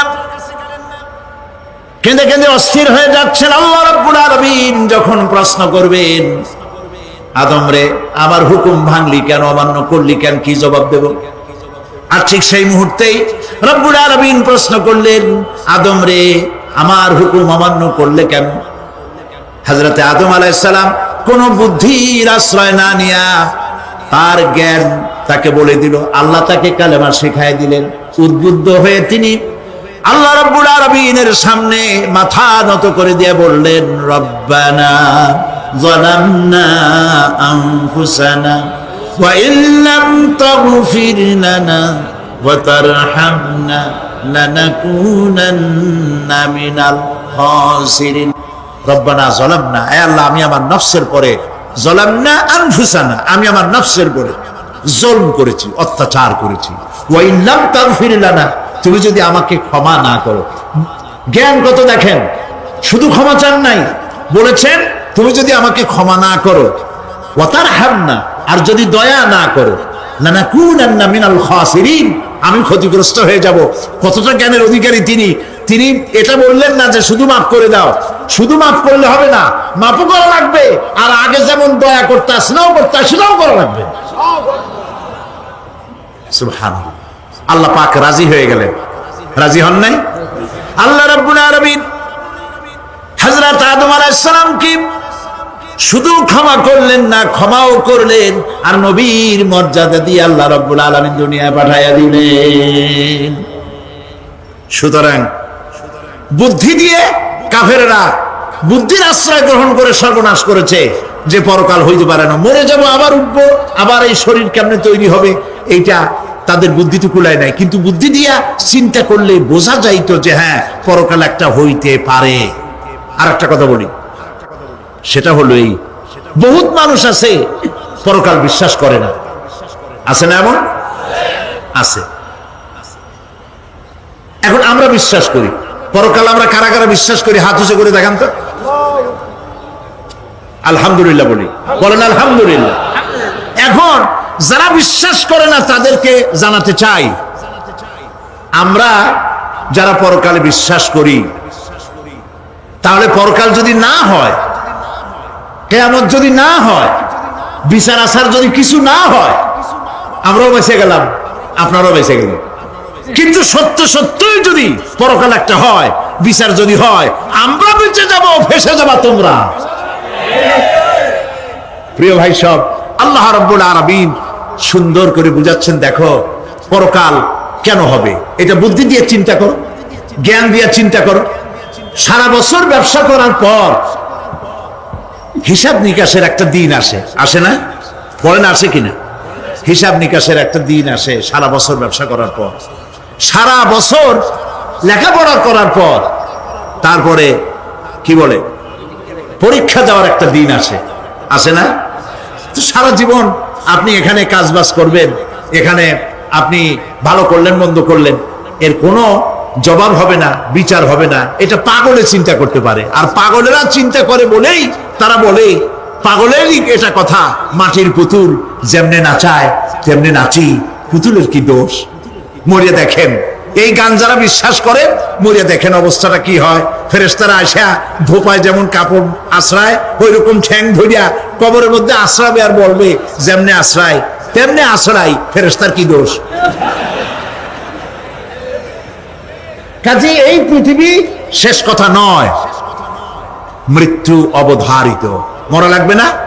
এবার দেখেন আল্লাহ কি বলেন, আল্লাযী খালাকাল মাউতা ওয়াল হায়াতা লিয়াবলুয়াকুম আইয়ুকুম আহসানু আমালা। আল্লাহ পাক বলছেন, আমি মৃত্যু আর জীবন সৃষ্টি করেছি। কেন করেছি? লক্ষ্য করুন, লিয়াবলুয়াকুম, যাতে করে আমি তোমাদেরকে পরীক্ষা করে নিতে পারি। কি ব্যাপারে? আইয়ুকুম আহসানু আমালা, আমলের দিক থেকে, নেক কাজের মধ্য থেকে, ভালো কাজ এবং খারাপ কাজের মধ্য থেকে, আইয়ুকুম আহসানু আমালা থেকে তোমাদের মধ্যে কে উত্তম, কে ভালো মানুষ, এইটার পরীক্ষা নেওয়ার জন্য আমি মৃত্যু আর জন্মের সৃষ্টি করেছি। প্রিয় ভাই সব খুব লক্ষ্য করুন, জন্ম আর মৃত্যু, জন্ম হলে মৃত্যু হবেই, না হবে না? এই যে একটা ডিউরেশন, একটি সময়, এই সময়টা হলো পরীক্ষার সময়। আমরা যারা পড়াশোনা করেছি, আপনারা পড়াশোনা করেছেন নিশ্চয়ই, কলেজে অথবা হাই স্কুল অথবা মাদ্রাসায় প্রতি বছর একটা করে পরীক্ষা আসে না পরীক্ষা? এই পরীক্ষার ডিউরেশন কত সময়? 3 ঘন্টা। কয় ঘন্টা বলে? 3 ঘন্টা। এই 3 ঘন্টা পরীক্ষা দিতে গিয়ে আপনারা কি কোন ছাত্রকে দেখেছেন যে প্রশ্নপত্র সামনে নিয়ে গল্প করতেছে, প্রশ্নপত্র সামনে নিয়ে তাস খেলে, জুয়া খেলে, আরেক দিকে তাকায় থাকে? প্রতিটি মুহূর্ত সে কাজে লাগাচ্ছে, প্রতি মুহূর্ত কাজে লাগাচ্ছে। 3 ঘন্টা পুরা হওয়ার 2 ঘন্টার মধ্যে পরীক্ষা তার শেষ হয়ে গেছে, কিন্তু সে চলে যাচ্ছে না, বাকি আরো 1 ঘন্টা আধা ঘন্টা রিভাইজ করতেছে। সে যা যা পরীক্ষা দিয়েছিল প্রশ্ন অনুযায়ী জবাবগুলি ঠিক হয়েছে কিনা সে মিলাই দেখে। কারণ কি? কারণ হলো এই পরীক্ষা যদি ফেল করি, বাপ মায়ের কষ্ট করা পয়সাগুলি বিফলে চলে যাবে, আমি চাকরি পাবো না, আমার জীবনটা 1 বছরের জন্য নষ্ট হয়ে যাবে। এই জন্য সে এত খাটাখাটনি করে পরীক্ষায় ভালো ফল করার জন্য সে পরীক্ষা দেয়, এবং পরীক্ষার রেজাল্ট এই পৃথিবীতেই হয়। ঠিক কিনা বলেন? খাতা দেখতে যতদিন লাগে তারপরে পরীক্ষা হয়। খুব লক্ষ্য করুন, আমাদেরও একটা পরীক্ষা চলতেছে এই পৃথিবীতে, সকলে। ওটা শিক্ষাঙ্গনের পরীক্ষা, এটা জীবনের পরীক্ষা। এই যে ওর পরীক্ষার ডিউরেশন, সময়কাল 3 ঘন্টা, আর আমাদের পরীক্ষার, সমস্ত মানুষের পরীক্ষার সময়কাল হলো জন্ম থেকে শুরু করে মৃত্যু পর্যন্ত। এর মধ্যে বালেগ হওয়া পর্যন্ত সময়টা কনসিডারেবল, ক্ষমার যোগ্য। 15 বছর 12 বছর বালেগ হইতে যে কয় বছর লাগছে, এইটা যা করছেন যা বলছেন সব মাপ। কিন্তু বালেগ হওয়ার পরের থেকে নিয়ে মৃত্যু পর্যন্ত যা যা করবেন সমস্ত কাজের হিসাব আল্লাহর কাছে দিতে হবে। একটা প্রশ্ন করি আপনাদের কাছে, রাগ করবেন না তো? বলবেন যে কথা বলতে তো আপনি আসছেন, আমাদের দিয়ে খাটান কেন, এরকম চিন্তা করবেন না তো? প্রশ্নটা হচ্ছে, বলেন তো দেখি, পৃথিবীর মধ্যে সব চাইতে মূল্যবান জিনিস, দামি জিনিস কোনটা? হ্যাঁ, ইখতিলাফ হয়ে গিয়েছে, ইখতিলাফ হয়েছে। কেউ বলেছে যৌবন, কেউ বলেছে কোরআন, কেউ বলেছে ইসলাম। আর যারা বেশি বুদ্ধি রাখে তারা খামোশ, তারা কথা বলে নাই। কোনটা কইয়া কোন জ্বালা চুপ করে থাকাই ভালো। সব থেকে মূল্যবান জিনিসের নাম সময়। সব থেকে মূল্যবান জিনিসের নাম কি? এবার বলেন, এই পৃথিবীর মানুষ সব থেকে অপচয় করে কোন জিনিসে? সময়ে। সময়ের অপচয় আমরা যা করি।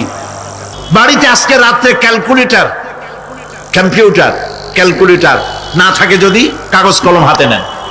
জীবনের 15 বছর বাদ দেন, এখন আপনার বয়স এখন যা, এই বয়সে প্রতিদিন ওই যৌবন প্রাপ্তির পর থেকে নিয়ে এই পর্যন্ত প্রতিদিন টেলিভিশনের সামনে নাটক দেখার জন্য, সিনেমা দেখার জন্য, ন্যাশনাল জিওগ্রাফি দেখার জন্য, ডিসকভারি দেখার জন্য, স্পোর্টস দেখার জন্য প্রতিদিন কয় ঘন্টা টিভির সামনে আপনি বসেন। এরপরে আপনি এগুলিকে সপ্তাহে কয় ঘন্টা হয়, মাসে কয় ঘন্টা হয়, বছরে কয় ঘন্টা হয়। বয়স এখন আপনার 50 বছর, 15 বছর বাদ দেন, 35 বছর। হিসাব করেন কয় বছর আপনি টেলিভিশনের সামনে বসা ছিলেন। আমার কথা কি মাথায় ঢুকছে? কয় বছর টেলিভিশন আর সিনেমা হলে বসা ছিলেন? চায়ের দোকানে গল্প করতে গিয়ে, আড্ডা মারতে গিয়ে কতটা সময় নষ্ট করেছেন? রবীন্দ্রনাথ, যতীন্দ্রনাথ, যোগীনাথ, তারপরে শরৎচন্দ্র, এই সমস্ত এই নাম মনে আসলো, কবি, সাহিত্যিক, ঔপন্যাসিক, নাট্যকার, তাদের বইপত্র, গল্পের বই, ভূতের গল্প, এই সমস্ত গল্পের বই পড়িয়া জীবনে কতটা সময় নষ্ট করেছেন। সবগুলি এক জায়গায় করেন, সবগুলি এক জায়গায় করেন, এরপরে আপনার চোখ ছানা বড় হয়ে যাবে, দেখতে পাবেন আপনার জীবনের উল্লেখযোগ্য 35 বছরের কম করে হলেও 20 বা 25 বছর অপচয় হয়ে গেছে, নষ্ট হয়ে গেছে। ইন্না লিল্লাহি ওয়া ইন্না ইলাইহি রাজিউন। জীবনের সব থেকে মূল্যবান সময়গুলি নষ্ট করে ফেলেছি আমরা। আল্লাহ পাক বলেছেন পরীক্ষা নেওয়ার জন্যই এই পৃথিবীতে দিয়েছিলাম। এখন ওর পরীক্ষার, ছাত্রের পরীক্ষার সময় 3 ঘন্টা, রেজাল্ট আউট হবে এখন। আর আপনার আমার পরীক্ষা মৃত্যুতে, জন্ম থেকে শুরু মৃত্যু পর্যন্ত, কিন্তু রেজাল্ট এখানে আউট হবে না। রেজাল্ট আউট হবে কোথায়? কিয়ামতের দিন। কোথায় হবে? হতেই হবে কিয়ামতের দিন। সেদিন এই পৃথিবীতে যারা ভালো কাজ করবে, ভালো কাজের জন্য আল্লাহ পুরস্কার দিবেন, আর মন্দ কাজ যারা করবে তাদের জন্য তিরস্কার তারা পাবেই। এই জন্য বিচার, কিয়ামত হওয়া, বিচার হওয়া, এটা বিবেকের দাবি, এটা জ্ঞানের দাবি। যারা বুদ্ধিজীবী দাবি করে, কপাল পোড়া, এরা এটা বোঝে না, এদের মাথার মধ্যে এটা ঢোকে না। ঠিক কিনা বলে?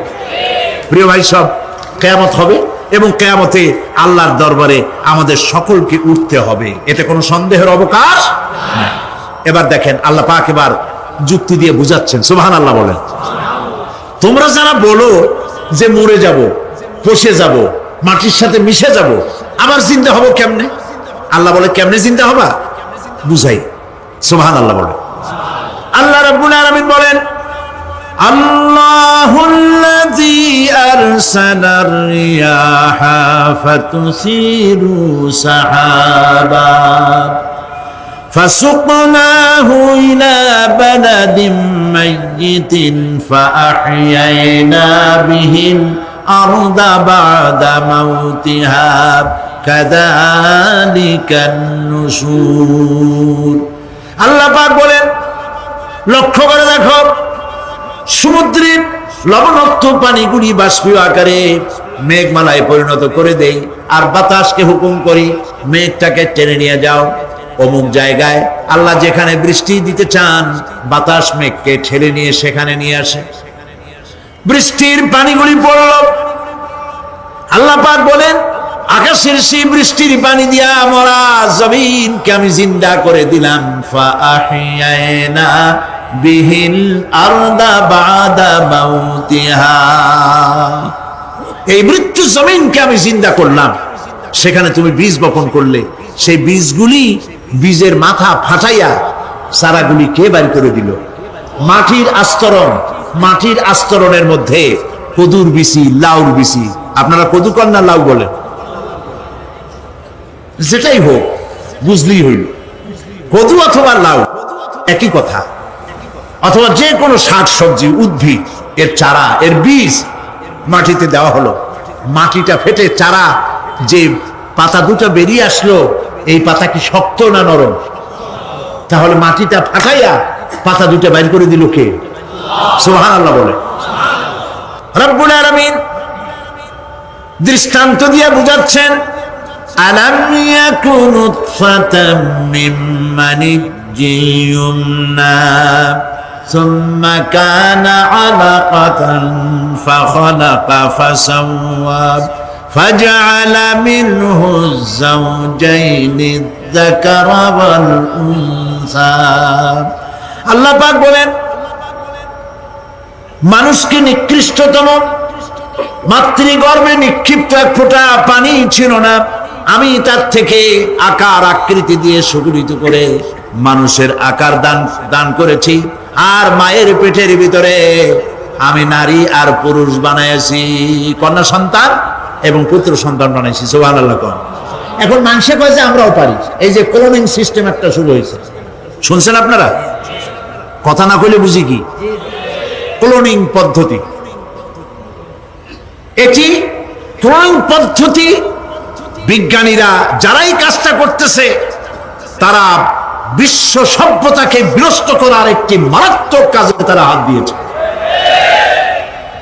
ক্লোনিং পদ্ধতিতে যে যা কিছু তৈরি হয়, এর আগে ভেড়ার বাচ্চা হয়েছে, ছাগলের বাচ্চা বানাইছে, সেগুলি তার মায়ের মতোই হয়েছে অথবা পিতার মতো হয়েছে। পিতার ডিএনএ নিয়ে একটা পুরুষ জাতীয় জন্তুর ডিএনএ অথবা স্ত্রী জাতীয় একটি জন্তুর ডিএনএ নিয়ে তারপরে বিশেষ প্রক্রিয়ার মাধ্যমে সন্তান, এই বাচ্চা উৎপাদনের ব্যবস্থা তারা শুরু করেছে পশু দিয়ে। এরপরে মানুষ এভাবে করা যায় কিনা সেই চিন্তা তারা করেছে। ইতিমধ্যে নাকি দুটো বাচ্চা হয়েছে, এটা সত্য না মিথ্যা এখনো যাচাই করা যায় নাই। কিন্তু পশুর থেকে যেগুলো হয়েছে সবগুলি রোগ নিয়ে আসছে পৃথিবীতে, গেল 1 নম্বর কথা। 2 নম্বরে ডিএনএর মাধ্যমে যে মানব শিশু পয়দা হয় তার সবগুলি তার মায়ের অনুকরণে হয়, একেবারে অবিকল মায়ের চেহারা নিয়ে আসতেছে, অবিকল পিতার চেহারা নিয়ে আসতেছে। চিন্তা করুন, এই মেয়ে যখন বয়সপ্রাপ্তা হবে তখন তার পিতা কি করে বুঝবে তার বউ কোনটা আর মেয়ে কোনটা? উচিত হবে পৃথিবীর সমস্ত নেতৃবৃন্দ, বিশ্ব নেতৃবৃন্দের ঐক্যবদ্ধ হয়ে এই দুঃসাহসিক কাজকে বাধা দিয়ে বন্ধ করে দেওয়া উচিত। আল্লাহর সৃষ্টির সাথে পাল্লা দিতে গেলে ধ্বংস ছাড়া পথ থাকবে না। লক্ষ্য করেছেন, আপনি সাক্ষী দিলে আজ এক সাক্ষী দেবেন, কালকে বলবেন যে ওই সাক্ষী আমি দেইনি। আজকে সই করেছেন, কালকে বলবেন ওই সই আমি করি নাই। কিন্তু আল্লাহ রাব্বুল আলামিন আপনার ফিঙ্গারপ্রিন্ট, আপনার আঙ্গুলের ছাপ এমন করে দিয়েছেন, এই আঙ্গুল দিয়ে যদি কাগজের উপর একটা টিপ মারেন, টিপ সই করেন, আপনার বাবা কবর থেকে উঠে এসেও বলতে পারবে না যেটা আপনার না। আদম আলাইহিস সালাম থেকে নিয়ে আজ পর্যন্ত, আজ থেকে নিয়ে কিয়ামত পর্যন্ত যত মানুষ পৃথিবীতে এসেছে আর আসবে, কোন মানুষের আঙ্গুলের রেখার সঙ্গে আর একজন আঙ্গুলের রেখার মিল হবে না। এ হচ্ছে আমার আল্লাহর সৃষ্টি, সুবহানাল্লাহ। সুতরাং তিনি বলছেন, আমি মাতৃগর্ভের ভিতরে সন্তান তৈরি করি, সেই সন্তানকে কোনটা কন্যা সন্তান, কোনটা পুত্র সন্তান আমি বানাই। এই কাজটা যিনি পারেন, এবার দেখেন সামনে কি বলতেছেন আল্লাহ, এই কাজটি যিনি করতেছেন, আলাইসা যালিকা বিকাদিরিন আলা আইয়ুহিয়াল মাউতা। এত বড় কাজ যিনি সম্পাদন করেছেন, এক ফোঁটা নাপাক পানি, এক ফোঁটা নিকৃষ্ট গান্দা পানি যা শরীর থেকে নির্গত হলে পরে গোসল ফরজ হয়ে যায়, এমন এক ফোঁটা পানি দিয়ে তোমার জন্মের উৎপত্তি করেছি, আকার দিলাম, হাত দিলাম, পাও দিলাম, চোখ দিলাম, সুন্দর করে বানালাম, তারপরে পৃথিবীতে পাঠালাম। এরপরে তুমি কি করে মনে করতে পারো যে সেই আল্লাহ তোমার মৃত্যুর পরে আবার চিন্তা করতে পারবে না? আলাইসা যালিক, আল্লাহ পাক কি তোমাকে মৃত্যুর পরে আলাইসা যালিকা বিকাদিরিন, আল্লাহ পাকের পক্ষে এটা কি সম্ভব নয় যে তোমার মৃত্যুর পরে আল্লাহ আবার চিন্তা করবেন? বলেন অবশ্যই পারবেন, বলেন অবশ্যই পারবেন। প্রিয় ভাই সব, আল্লাহ পাক এরপরে বলছেন, ইয়া আইয়ুহান নাসু ইন কুনতুম ফি রাইবিম মিনাল বা'সি ফাইন্না খালাকনাকুম মিন তুরাব। হে মানব সকল, যদি সন্দেহ হয় যে আমি তোমাদের পরকাল সম্পর্কে, যদি পুনরুত্থান সম্পর্কে যদি তোমাদের সন্দেহ হয়, জানা থাকা উচিত আমি তোমাদেরকে মাটি দিয়ে সৃষ্টি করেছি, মাটির উপকরণ দিয়ে সৃষ্টি করেছি। এই মাটির সাথে মিশে যাবা, আবার উঠানো হবে। মাটিতে কবরের মধ্যে মুর্দা রাখার সময় কি বলি আমরা? মিনহা খালাকনাকুম ওয়া ফিহা নুঈদুকুম। পড়েন সবাই, মিনহা خلقناكم وفيها نعيدكم ومنها نخرجكم تارة أخرى। মাতৃগর্ভের ভিতরে মানুষকে আল্লাহ রাব্বুল আলামিন হাত পাও চক্ষু কর্ণনাসিকা দিয়ে সুন্দর করে মায়ের পেটের ভিতরে বানায়া এই পৃথিবীতে আল্লাহ পাক পাঠায় দেন। আর আল্লাহ পাক বলেন, সুম্মা নুখরিজুকুম তিফলা, বাচ্চার আকারে মায়ের পেট থেকে বের করে দিলাম। যে আল্লাহ রাব্বুল আলামিন এইভাবে করে তোমাদেরকে সৃষ্টি করেন। যালিকা বিআন্নাল্লাহু হুয়াল হক। জেনে রাখো, এই সব কিছু এই জন্যই ঘটে যেহেতু আল্লাহ রাব্বুল আলামিন আল্লাহ তাআলা মহা সত্য, তিনি যা বলেন তাও সত্য, তার কথার মধ্যে কোনো রকমের বৈপরীত্য নাই। ব্যারোমিটার যন্ত্র আছে, যে যন্ত্রের মাধ্যমে আবহাওয়া মাপা হয়, বৃষ্টি হবে কি হবে না, ঝড় হবে কি হবে না, জলোচ্ছ্বাস হবে কি হবে না, এগুলি ব্যারোমিটার যন্ত্র দিয়া, আবহাওয়া মাপা যন্ত্র দিয়ে তারা মাপে। কিন্তু আপনারা কি কখনো শুনেছেন যে রেডিও টেলিভিশনে বলা হয়েছে সন্দ্বীপ, কুতুবদিয়া, হাতিয়া, সেন্ট মার্টিন এবং বাঁশখালী, আর কি কোন দু একটার নাম, কক্সবাজার, পতেঙ্গা ইত্যাদির উপর দিয়ে 280 মাইল স্পিডে ঝোড়ো হাওয়া প্রবাহিত হবে, আগামীকাল 30 ফিট উঁচু হয়ে জলোচ্ছ্বাস হবে, এরকম কথা বলে কেউ? কি বলে? হইতে পারে, হইতে পারে, বজ্র সহ বৃষ্টিপাত হতে পারে। এবার কোরআন শরীফ দেখুন তো, কোরআন শরীফে কোথাও আছে পরকাল হইলেও হইতে পারে, কবর আযাব এটাও হয়তো হইতে পারে, জান্নাত আর জাহান্নাম থাকতেও পারে, এরকম কথা আছে? সব কথা ডাইরেক্ট, কোন কথার ভিতরে কোন রকমের বৈপরীত্য নাই। আল্লাহ রাব্বুল আলামিন বলেছেন ইযাস সামাউ ফাতারাত, আকাশসমূহ যখন বিদীর্ণ হয়ে যাবে, ওয়া ইদাল কাওয়াকিবু তাসারাত, আর যখন তারকাসমূহ বিক্ষিপ্ত হয়ে পড়বে, ওয়া ইদাল কুবুরু বুসিরাত, আর যখন কবরের ভিতরে যা কিছু আছে সব উদ্গীরণ করে দেওয়া হবে। সমস্ত কথাগুলি ডাইরেক্ট, যালিকা বিআন্নাল্লাহা হুয়াল হক, যেহেতু আল্লাহ মহা সত্য, ওয়া মান আসদাকু মিনাল্লাহি কিলা, আর আল্লাহর চাইতে সত্যবাদী আর কে আছে? বলেন আছে কেউ? সে আল্লাহ রাব্বুল আলামিন বলেন, এত কিছু কাজ, এত সুন্দর ব্যবস্থাপনা করে যিনি করেন, ওয়া আন্নাহু ইউহিল মাউতা ওয়া আন্নাহু আলা কুল্লি শাইইন কাদির, সে আল্লাহ রাব্বুল আলামিন তোমাদেরকে তোমাদের মৃত্যুর পরে আবার জিন্দা করবেন, এতে সন্দেহ করার কোনো কারণ নাই। وأن الساعة آتية لا ريب فيها وأن الله يبعث من في القبور, আল্লাহ পাক বলছেন অবশ্যই কিয়ামত আসবে, তাকে কেউ বিন্দুমাত্র এতে কোনো সন্দেহ নাই। আর وأن الله يبعث من في القبور, আর আল্লাহ পাক অবশ্যই কবরে যা কিছু আছে সব বের করে নিয়ে আসবেন। কান্নাহুম জারাদুম মুনতাশির, যেমন আপনারা দেখছেন কিনা এই যে যখন বন্যা বলে, পানি টানি যখন ওঠে, বন্যা নাকি বলে, তুফান, বন্যা ইত্যাদি যখন হওয়ার সম্ভাবনা হয়, তখন মাটি থেকে, গ্রাম্য পরিবেশে দেখা যায় মাটি থেকে পোকামাকড় গুলি এভাবে উঠতে থাকে, দেখছেন না? আপনারা দেখছেন কিনা? পাখাওয়ালা পিঁপড়াগুলি এভাবে সব উঠতে থাকে, কান্নাহুম জারাদুম মুনতাশির, এইভাবে করে পোকামাকড় পতঙ্গগুলি যেভাবে মাটি থেকে উদ্গত হতে থাকে, সমস্ত খবরগুলি থেকে মানুষগুলি এভাবে উদ্গত হয়ে যাবে। তবে হ্যাঁ, আপনারা একটা প্রশ্ন করতে পারেন যে কবর দিয়ে সব উঠবে, কিন্তু যে মানুষের বাগে খাইছে তার কি হবে? যে মানুষের আগুনে পড়ে গেছে তার কি হবে? যে নদীর মধ্যে ডুবে গেছে তার কি হবে? যে কুমিরের পেটে চলে গেছে তার কি হবে? এরকম একটা প্রশ্ন আপনারা করতে পারেন। কবর কাকে বলে সেটা আমাদের জানতে হবে। কবর শুধু মাটির গর্তটাকেই কবর বলা হয় না, এটি আলমে বারজাখ, এটি পর্দা, এটা জবনিকা। মৃত্যুর পরের জীবনটাই হলো আলমে আখিরাত পর্যন্ত যাইতে যে জীবনটা লাগে, যে একটি সময় আছে, এই সময়টার নামটাই হলো কবর। সেটা গর্তের মধ্যে হইতে পারে, মাটির মধ্যে, সেটা বাঘের পেটে হতে পারে, সেটা কুমিরের পেটে হতে পারে, সেটা পানিতে পচে যেতে পারে, এটা কোনো বিষয় না।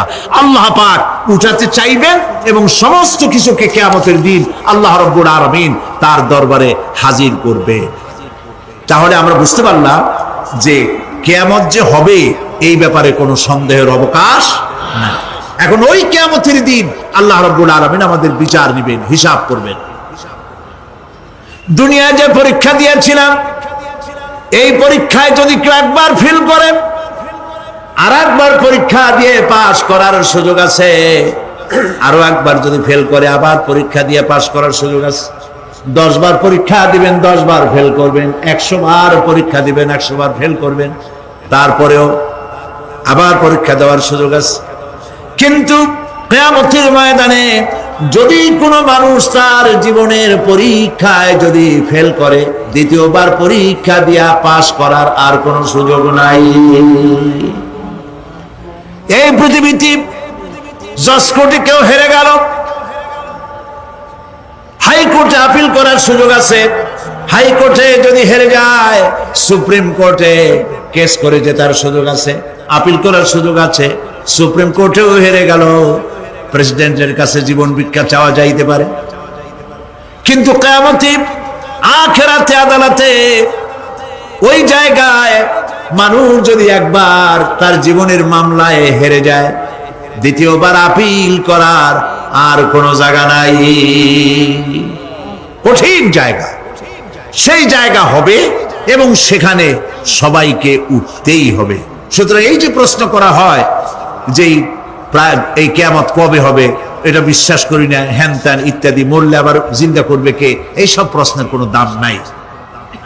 আল্লাহ পাক এই ব্যাপারে আরেকটি কথা বলছেন, ইয়াসআলুনাকা কাআন্নাকা হাফিজুন আনহা কুল ইন্নামা ইলমুহা ইনদাল্লাহ ওয়ালাকিন্না আকসারান নাসি লা ইয়ালামুন। হে নবী, এরা আপনার কাছে এই প্রশ্নটা করে এইভাবে যে কিয়ামত কবে আসবে, মনে হয় যেন আপনি এটা জানেন। এই ইলম কিয়ামত কবে হবে মনে হয় যেন আপনি এটা জানেন, সেই জন্য তারা এই প্রশ্নটা করছে।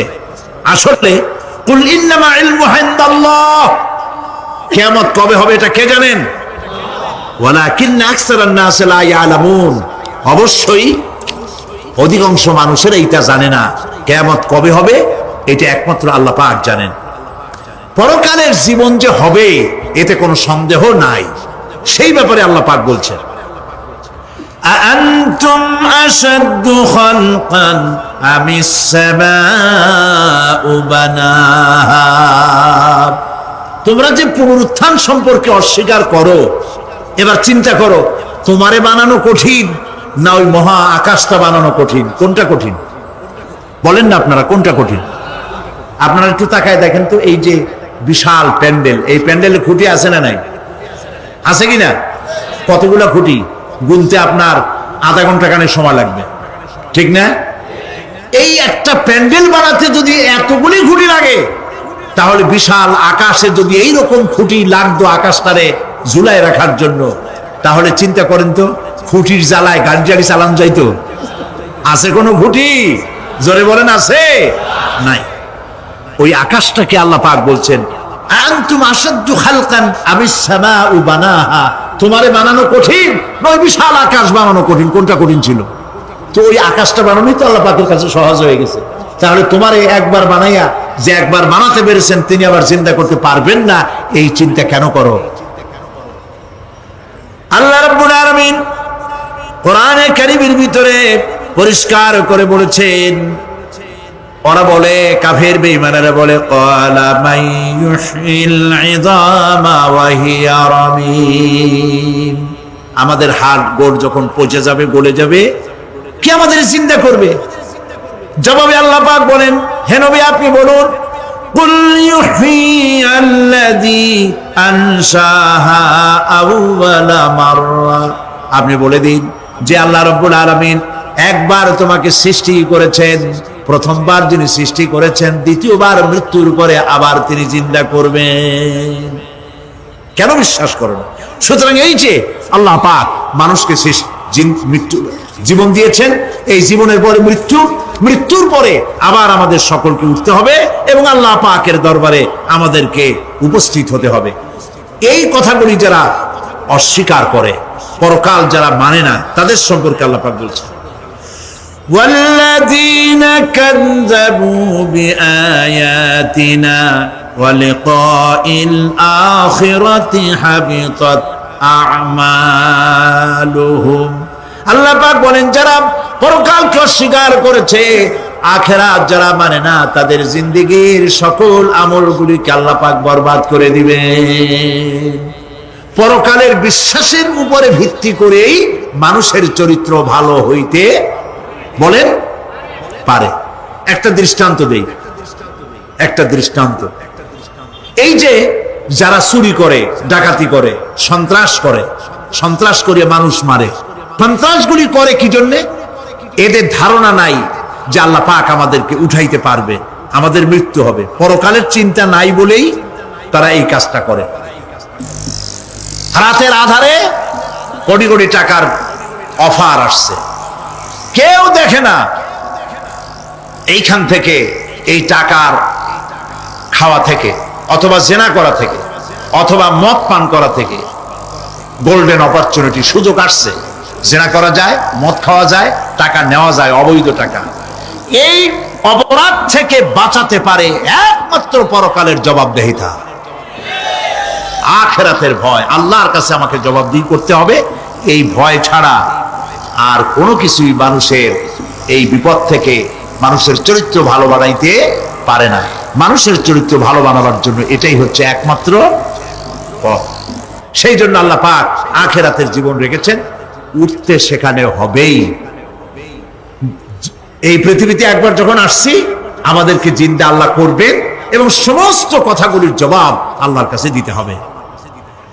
আল্লাহ রাব্বুল আলামিন বলেন, ওয়াত্তুর ওয়া কিতাবিম মাসতুর ফি রাক্কিম মানশুর ওয়াল বাইতিল মা'মুর ওয়াস সাকফিল মারফুর ওয়াল বাহরিল মাসজুর ইন্না আযাবা রাব্বিকা লাওয়াকি' মা লাহু মিন দাফি'।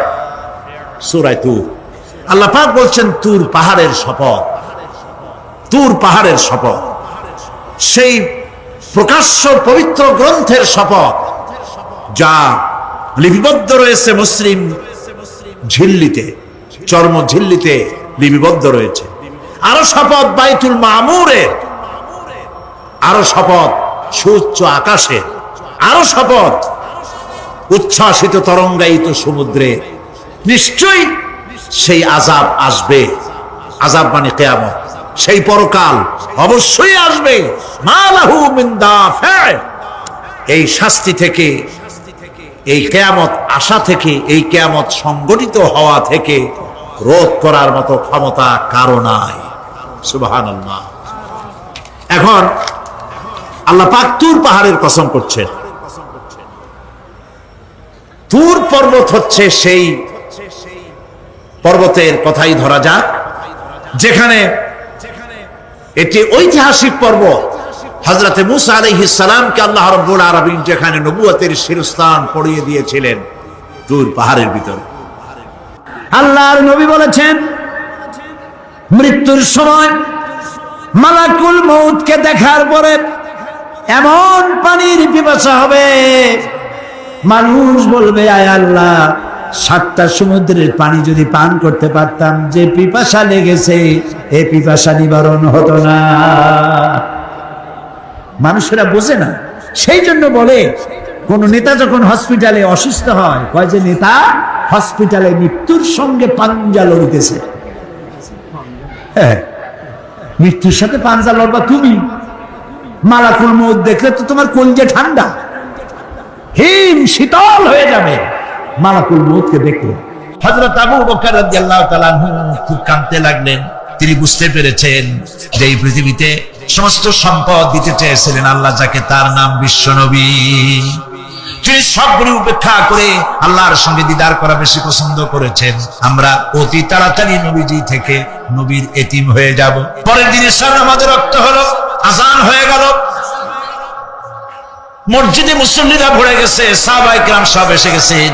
হুজুরের জন্য বহুক্ষণ অপেক্ষা করার পর হযরতে আবু বকর রাদিয়াল্লাহু তাআলা আনহু তিনি ইমামতির জায়গায় দাঁড়ায় গেছেন। নবীজি বেহুশ অবস্থায় ছিলেন ঘরের মধ্যে।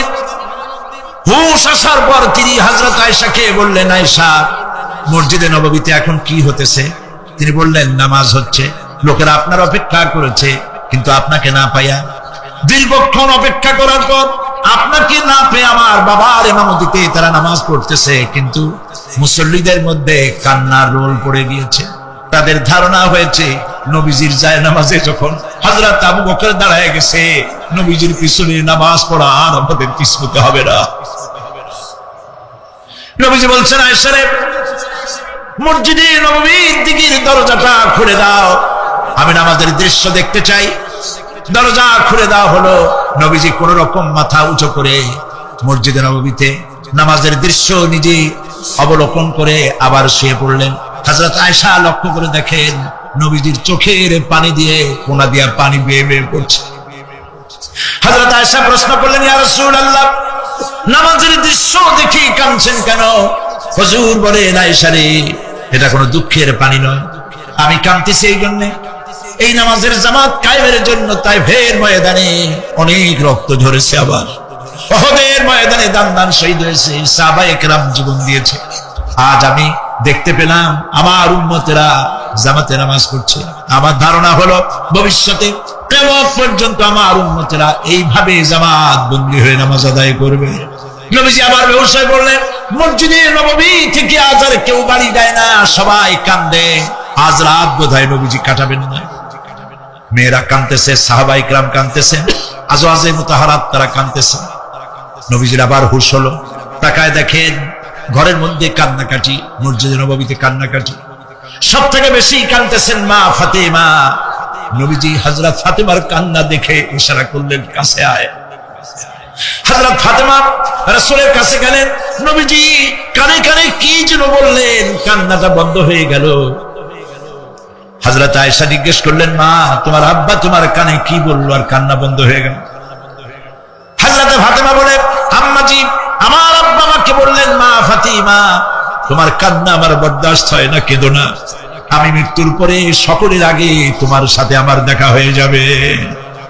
হযরত ফাতেমা বলছেন, আম্মাজি, আমি বুঝতে পেরেছি আমার আব্বার এই কথার অর্থ কি। নবীজির ইন্তেকালের পরে আত্মীয় স্বজনের মধ্যে সবার আগে আমার মৃত্যু হবে আর আমার পিতার সাথে আমি মিলিত হতে পারবো। রাত যখন শেষ হয়ে এলো, নবীজির হুশ হয়েছে, তাকায় দেখেন হযরত জিবরাইল দাঁড়ানো।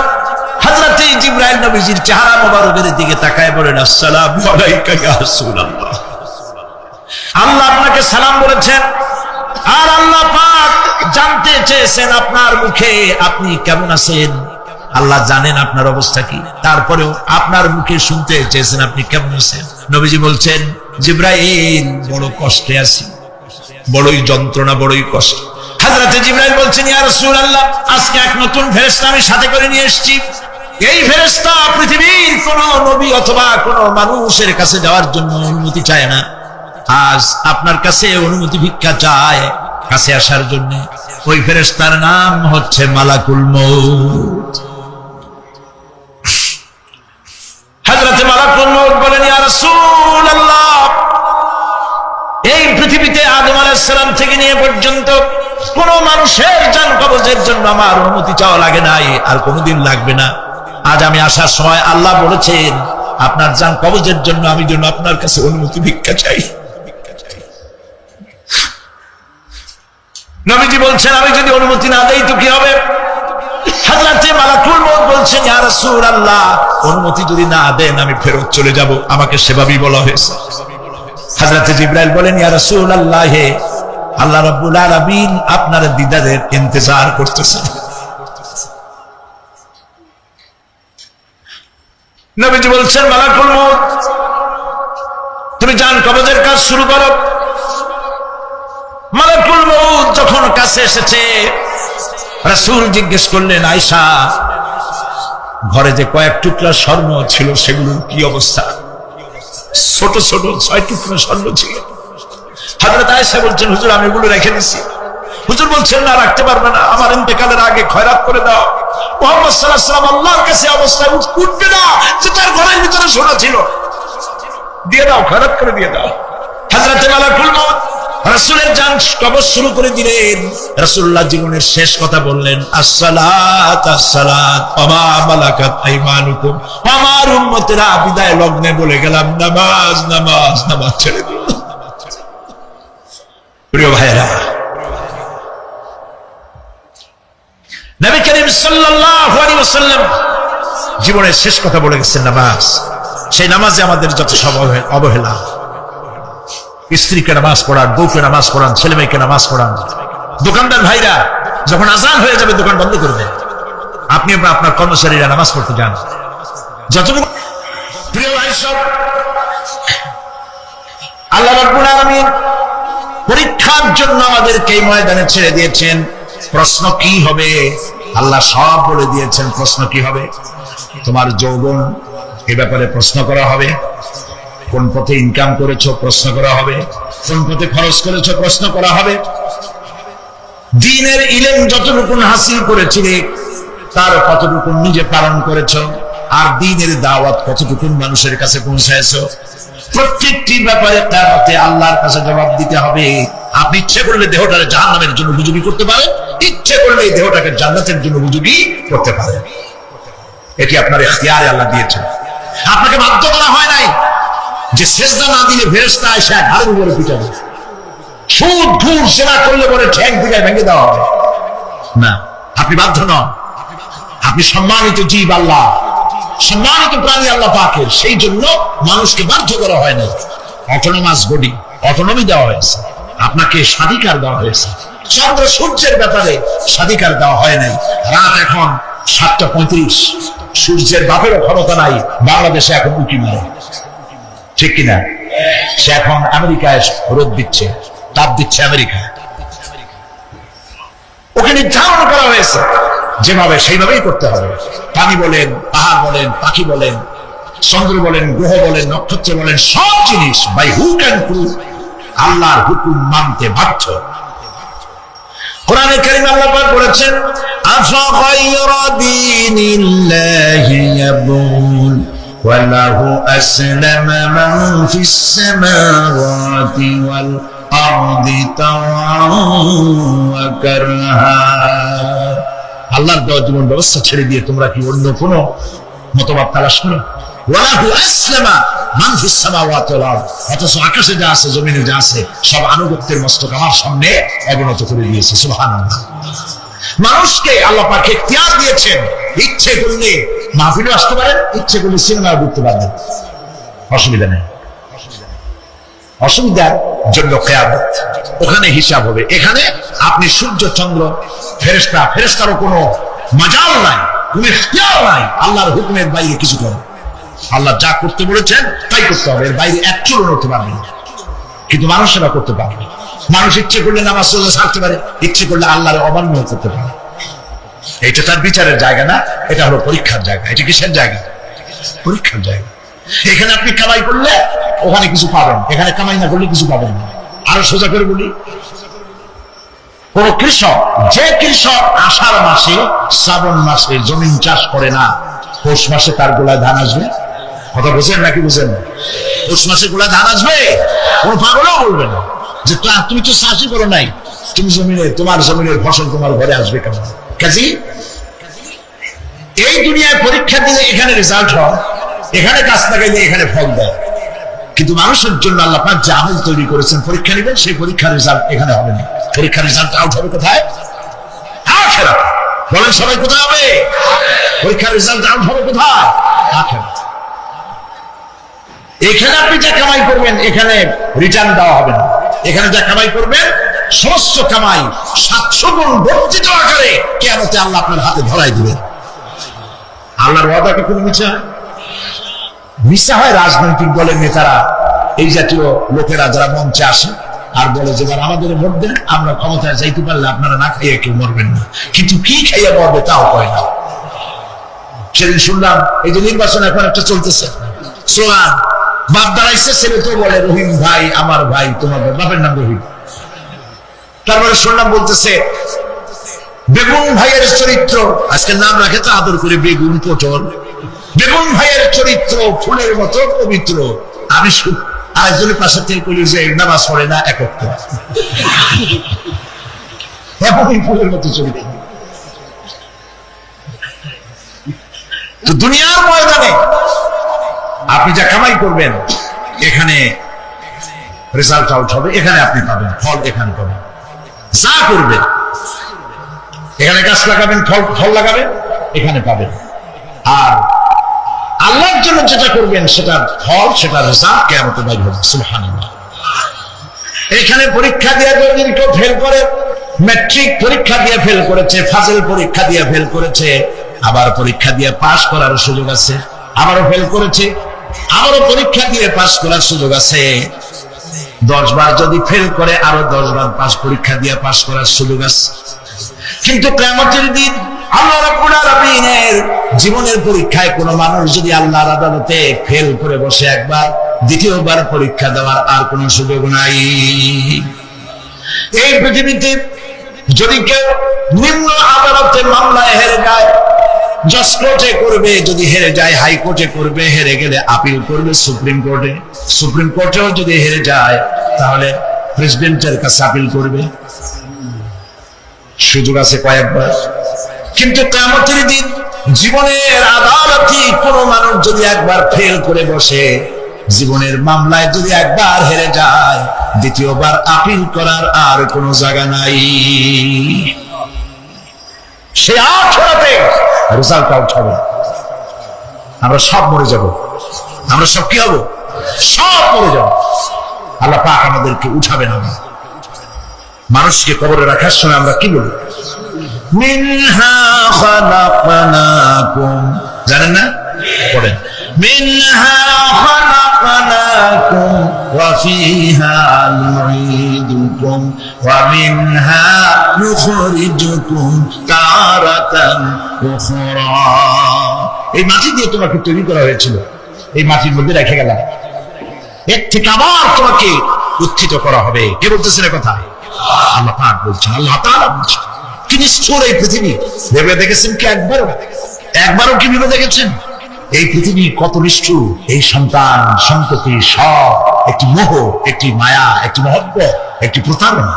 যে বইয়ের জন্য হারাম ইনকাম করেছেন, যে সন্তানদের জন্য হারাম ইনকাম করেছেন, জান দিলেন, রক্ত দিলেন, জীবন দিলেন, সারা রাত কষ্ট করেছেন, দৌড়দৌড়ি করেছেন, যখন মরে গেলেন যে বাচ্চাটা আপনি করে না নিলে কলিজা ঠান্ডা হয় না, সেই বাচ্চা বলবে, মাকে বলবে, মা বাপের লাশ যে রুমে আছে আমার সেখানে নিও না, আমার ভয় করে।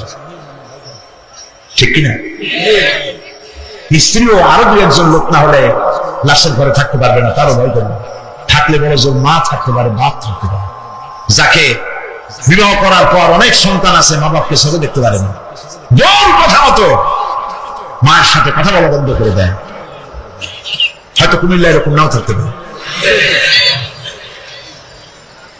বতু নালিশ করছে, মার সাথে কথা বলে, আবার বলে এই বুড়ি যে মরে না কেন?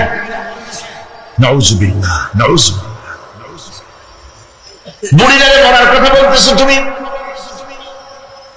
তোমার ছোট্টবেলায় যখন তোমার টাইফয়েড হয়েছিল, অসুখ করেছিল, গরিব বাবা, বাড়িতে ল্যাপ নাই, খাতা নাই, তোষক নাই, সেই জায়গায় মা তার কাপড় বিছায় দিয়া বুকের উপরে নিজের শরীরের উষ্ণতা দিয়া বাঁচায় রাখার চেষ্টা করেছে, নিজে না খেয়ে খাওয়াইছে, অসুখ সারে না।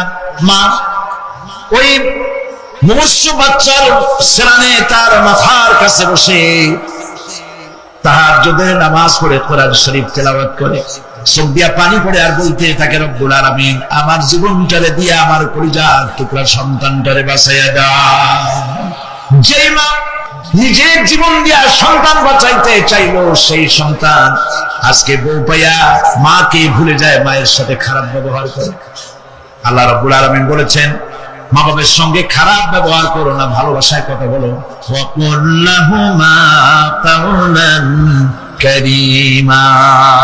সম্মান সূচক কথা বলো, মা বাবার জন্য দোয়া করো আমার কাছে। কে বলতেছে? আল্লাহ তাআলা বলছেন দোয়া করো আমার কাছে এই ভাষায়, রব্বিরহামহুমা কামা রাব্বায়ানি সাগীরা। পড়েন সবাই, রব্বিরহামহুমা কামা রাব্বায়ানি সাগীরা। আয় আমার রব, আমার মা বাপ জন্মের ছোটবেলায় আমাকে অত্যন্ত যত্ন করে লালন পালন করেছেন। আল্লাহ তাআলা তুমি দয়া করে আমার মা বাপকে তোমার রহমতের করে লালন পালন করো। সুবহানাল্লাহ। প্রত্যেক নামাজের পর সকলে এই দোয়া করবেন, মনে থাকবে? মনে থাকবে? প্রিয় ভাই সব,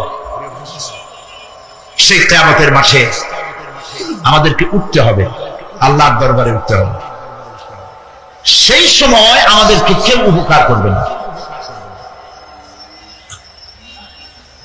يوم لا ينفع مال ولا بنون, সম্পদ আর সন্তান সন্ততি কোনো কাজে লাগবে না। মা তার সন্তানকে চিনবে না, সন্তান তার মাকে চিনবে না, বাপ তার সন্তানকে চিনবে না, কেউ কাউকে পরিচয় দিবে না। আল্লাহ রাব্বুল আলামিন কোরআন শরীফের ভিতরে বলেছেন, আশ-শামসু ইয়ামবাগি লাহা আন তুদরিকাল কামারা ওয়ালাল লাইলু সাবিকুন নাহার ওয়া কুল্লুন ফি ফালাকি ইয়াসবাহুন। প্রবল জ্ঞানী হইবে যাহারা, আপন মনেতে বুঝিবে তাহারা, রাত্রি পারে না আগে যাইবার, দিনের স্থান করি অধিকার। চন্দ্র বাঁধে না সূর্যের গায়েতে, সূর্য পারে না চন্দ্রকে ধরিতে, যার যে স্থান বহাল রাখিয়া ভ্রমণ করিছে খোদাকে ডরিয়া। একটি নির্ধারিত সময় সীমা পর্যন্ত আপন আপন কক্ষপথে সব দৌড়াদৌড়ি করবে, কারো সাথে অ্যাক্সিডেন্ট হবে না কারো। ওয়াকুল্লুন ফি ফালাকি ইয়াসবাহুন, যা আছে মহাশূন্যে সব ঘুরতেছে। কে বলে? বলেন সবাই, কে বলছে? কোন সূরা? সূরা ইয়াসিন। আবার শুনুন, আল্লাহ পাক ফয়সালা দিচ্ছেন ঘুরে কেডা? শুধু সূর্য ঘোরে না, শুধু চন্দ্র ঘোরে না, আল্লাহ মহাশূন্যে যা রেখেছেন সব ঘুরতেছে, সবই সন্তরণশীল, সব গতিশীল। সুতরাং ফয়সালা তো আল্লাহর কাছ থেকে নিতে হবে। পৃথিবী সৃষ্টি করেছেন, মানব গোষ্ঠী সৃষ্টি করেছেন এবং মানুষের প্রয়োজন মিটিয়েছেন। এই মানুষগুলিকে কে সৃষ্টি করেছে?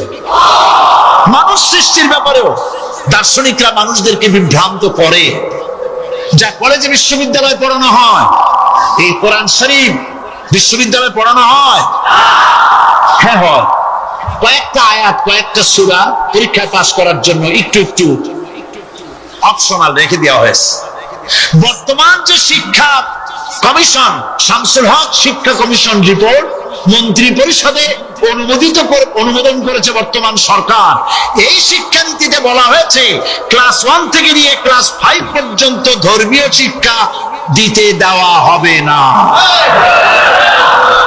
তাহলে ক্লাস 5 পর্যন্ত যদি ধর্মীয় শিক্ষা না থাকে, তাহলে ক্লাস 6-7 ওঠার পর আরবি যাওয়ারা বাজাবর বা আনাকুম জানাকুম ছেলেরা পড়বে, মেয়েরা পড়বে? আসল উদ্দেশ্য হলো ইসলাম থেকে জাতিকে দূরে সরাবার জন্য ষড়যন্ত্র। এই সরকারের প্রণীত শিক্ষানীতি আমরা মানি না। আপনারা মানেন? যেই মাদ্রাসা মানুষের চরিত্র সৃষ্টি করে, বর্তমান সরকার সেই মাদ্রাসাগুলি একটা একটা করে ধ্বংস করার পরিকল্পনা গ্রহণ করেছে। সুতরাং আসল শিক্ষা হলো কোরআনের কাছে। আসল শিক্ষা কোথায়? কোরআনের কাছে। কোরআন যদি শিখানো হতো, কোরআন যদি শিখানো হতো কলেজে বিশ্ববিদ্যালয়, তাহলে গতকাল চট্টগ্রাম বিশ্ববিদ্যালয় থেকে যেসব ছেলেরা বিশ্ববিদ্যালয় কর্তৃপক্ষ কর্তৃক বরাদ্দকৃত, হাইজ্যাক করা নয়, বরাদ্দকৃত 4খানা বাস দিয়ে কোরআন শুনতে আসতে চেয়েছিল, বর্তমান সরকারের তথাকথিত সোনার ছেলেরা আসতে দিল না। কোরআন যদি তারা পড়ত, তাহলে কোরআন শরীফ শুনতে তারাও আসতো। কপাল পড়া। জোরে বলেন কি? আরো জোরে বলেন কি? কপাল পড়া। সব ভালো লাগে, কোরআন ভালো লাগে না। এদেরকে শিখানো হয়েছে, আরে তোমরা তো মানুষ না। বলে আমরা কি? তো তোমাদের ডারউইন বাবাজি বলে নাই, শোনো নাই? কি বড় তোমরা বুদ্ধি শুদ্ধি রাখো না। ডারউইন বলেছে, থিওরি অফ ইভলিউশনের মধ্যে বলেছেন মানুষ মানুষ না। বলে কি? মানুষ হলো বান্দর। কপাল পোড়া। কি কপালে লেখা থাকে? কাজে কামে প্রকাশ হয়ে যায়। ডারউইন বলল মানুষ মানুষ না। আলফ্রেড বললেন মানুষ হলো মানুষই ঠিক, তবে মানুষ হলো সেক্স সর্বস্ব জীব। সেক্স সমস্যার সমাধান করলে মানুষের সব সমস্যার সমাধান হয়ে যাবে। কার্ল মার্কস বললেন মানুষের পেট সর্বস্ব দিই, পেট সমস্যার সমাধান করে দিলে সব সমস্যা শেষ। আর ডারউইন বললেন মানুষ মানুষই না, মানুষ কি বলে বান্দর, ওরাং ওটাং শিম্পাঞ্জি আর ব্যাং থেকে মানুষের উৎপত্তি হয়েছে। আমি যখন জীবনের প্রথম শিম্পাঞ্জি দেখলাম, ওরাং ওটাং দেখলাম, তখন আমি মনে করেছি যে ডারউইন খামোখা ভুল করে নাই। এইটা দেখেই ও মনে করেছে যে এই হচ্ছে আমার মাতামহের গোষ্ঠী, এ হলো পিতামহের গোষ্ঠী। আপনারা একটু মাথা কাটায় চিন্তা করেন, মানুষ যদি বান্দর থেকে হবে, আজও বানর ফরেস্ট এরিয়া আছে কিনা বাংলাদেশে? চিল্লায় বলেন আছে কিনা? মানুষ যদি বান্দর থেকেই হবে, আপনারা কি কোনোদিন দেখেছেন যে একটা বান্দরের কোমর পর্যন্ত মানুষের মতো হয়ে সারছে? আর কিছুদিন গেলেই পুরো মানুষ হয়ে যাবে, গলা পর্যন্ত মানুষের মতো হয়ে গেছে, আর কদিন গেলেই মানুষ হয়ে যাবে। দেখছেন কখনো? আচ্ছা আপনারা বলেন, পাবদা মাছ আপনারা চট্টগ্রামে কি বলেন? পাবদাই বলেন। পাবদা মাছ দেখতে কি মাছের মতো লাগে? বোয়াল মাছের মতো। কোন পাগলে কি বলছে কথা যে বোয়ালের পূর্বপুরুষ পাবদা? পাবদাগুলি পুটি টুটি খাইয়ে খাইয়ে আস্তে আস্তে বোয়াল হয়ে গেছে, এ কথা কেউ বলে? আচ্ছা শোলের যে ছোট সাইজ, শোল মাছ, গজাল মাছ, এর যে ছোট্ট সাইজ ভর্তা করে খায়, শুটকি বানায় খায়, ওগুলোর কি বলে? টাকি মাছ। এই টাকি মাছ দেখতে শোল মাছের মতো। কেউ পাগলকে আজ পর্যন্ত বলেছে যে শোল মাছের পূর্বপুরুষ টাকি, টাকিগুলা সারমার খাইয়া আস্তে আস্তে শোলে পরিণত হয়ে গেছে? কেউ বলেছে? বলো। ডারউইন কয় বোতল খাইয়ে যে এই মতবাদ লিখছে আল্লাহই ভালো জানে। যে বান্দরের থেকে মানুষ আবিষ্কার হয়েছে, নাউজুবিল্লাহ। এগুলি পড়ানো হয় কলেজে, বিশ্ববিদ্যালয়, তাই আমাদের সোনার ছেলেরা বান্দরামি করে। ওদের যদি পড়ানো হয়তো তোমরা বান্দরের গোষ্ঠী নও, তোমরা মানুষ। মর্যাদা কার বেশি, বান্দরের না মানুষের? এই পৃথিবীর প্রথম মানুষকে আদম আলাইহিস সালাম। আদম হইছেন কি দিয়ে? মাটি দিয়ে। আল্লাহ রাব্বুল আলামিন যিনি মানুষ সৃষ্টি করেছেন, তিনি কোরআন শরীফের ভিতরে বলে দিয়েছেন, আমি প্রথমেই বলেছি, আপনারা লক্ষ্য করুন, এই কোরআন তাবিজের কিতাব নয়, এই কোরআন তদবিরের কিতাব নয়, ঝাড়ফুঁকের কিতাব নয়। কোরআন হলো পৃথিবীর মানুষের জন্য কোড অফ লাইফ, পূর্ণাঙ্গ জীবন বিধান। সবকিছু আল্লাহ পাক কোরআনের ভিতরে বলে দিয়েছেন, কোন জিনিস বাদ দেন নাই। আপনি আমি কেমনে সৃষ্টি হয়েছি আল্লাহ পাক কোরআনের ভিতরে বলেছেন, ইন্না খালাকনাকুম মিন তুরাবিন সুম্মা মিন নুতফাতিন সুম্মা মিন আলাকাতিন সুম্মা মিন মুদগা। নিষ্প্রাণ মাটি দিয়ে তোমাকে উৎপন্ন করা হয়েছে, নিষ্প্রাণ মাটি উপাদান দিয়ে তোমাকে তৈরি করা হলো। মায়ের পেটের ভিতরে এক ফোঁটা নাপাক পানি জমাট রক্তে পরিণত হয়ে গেল, জমাট রক্ত আস্তে করে গোষ্ঠপিণ্ড হলো।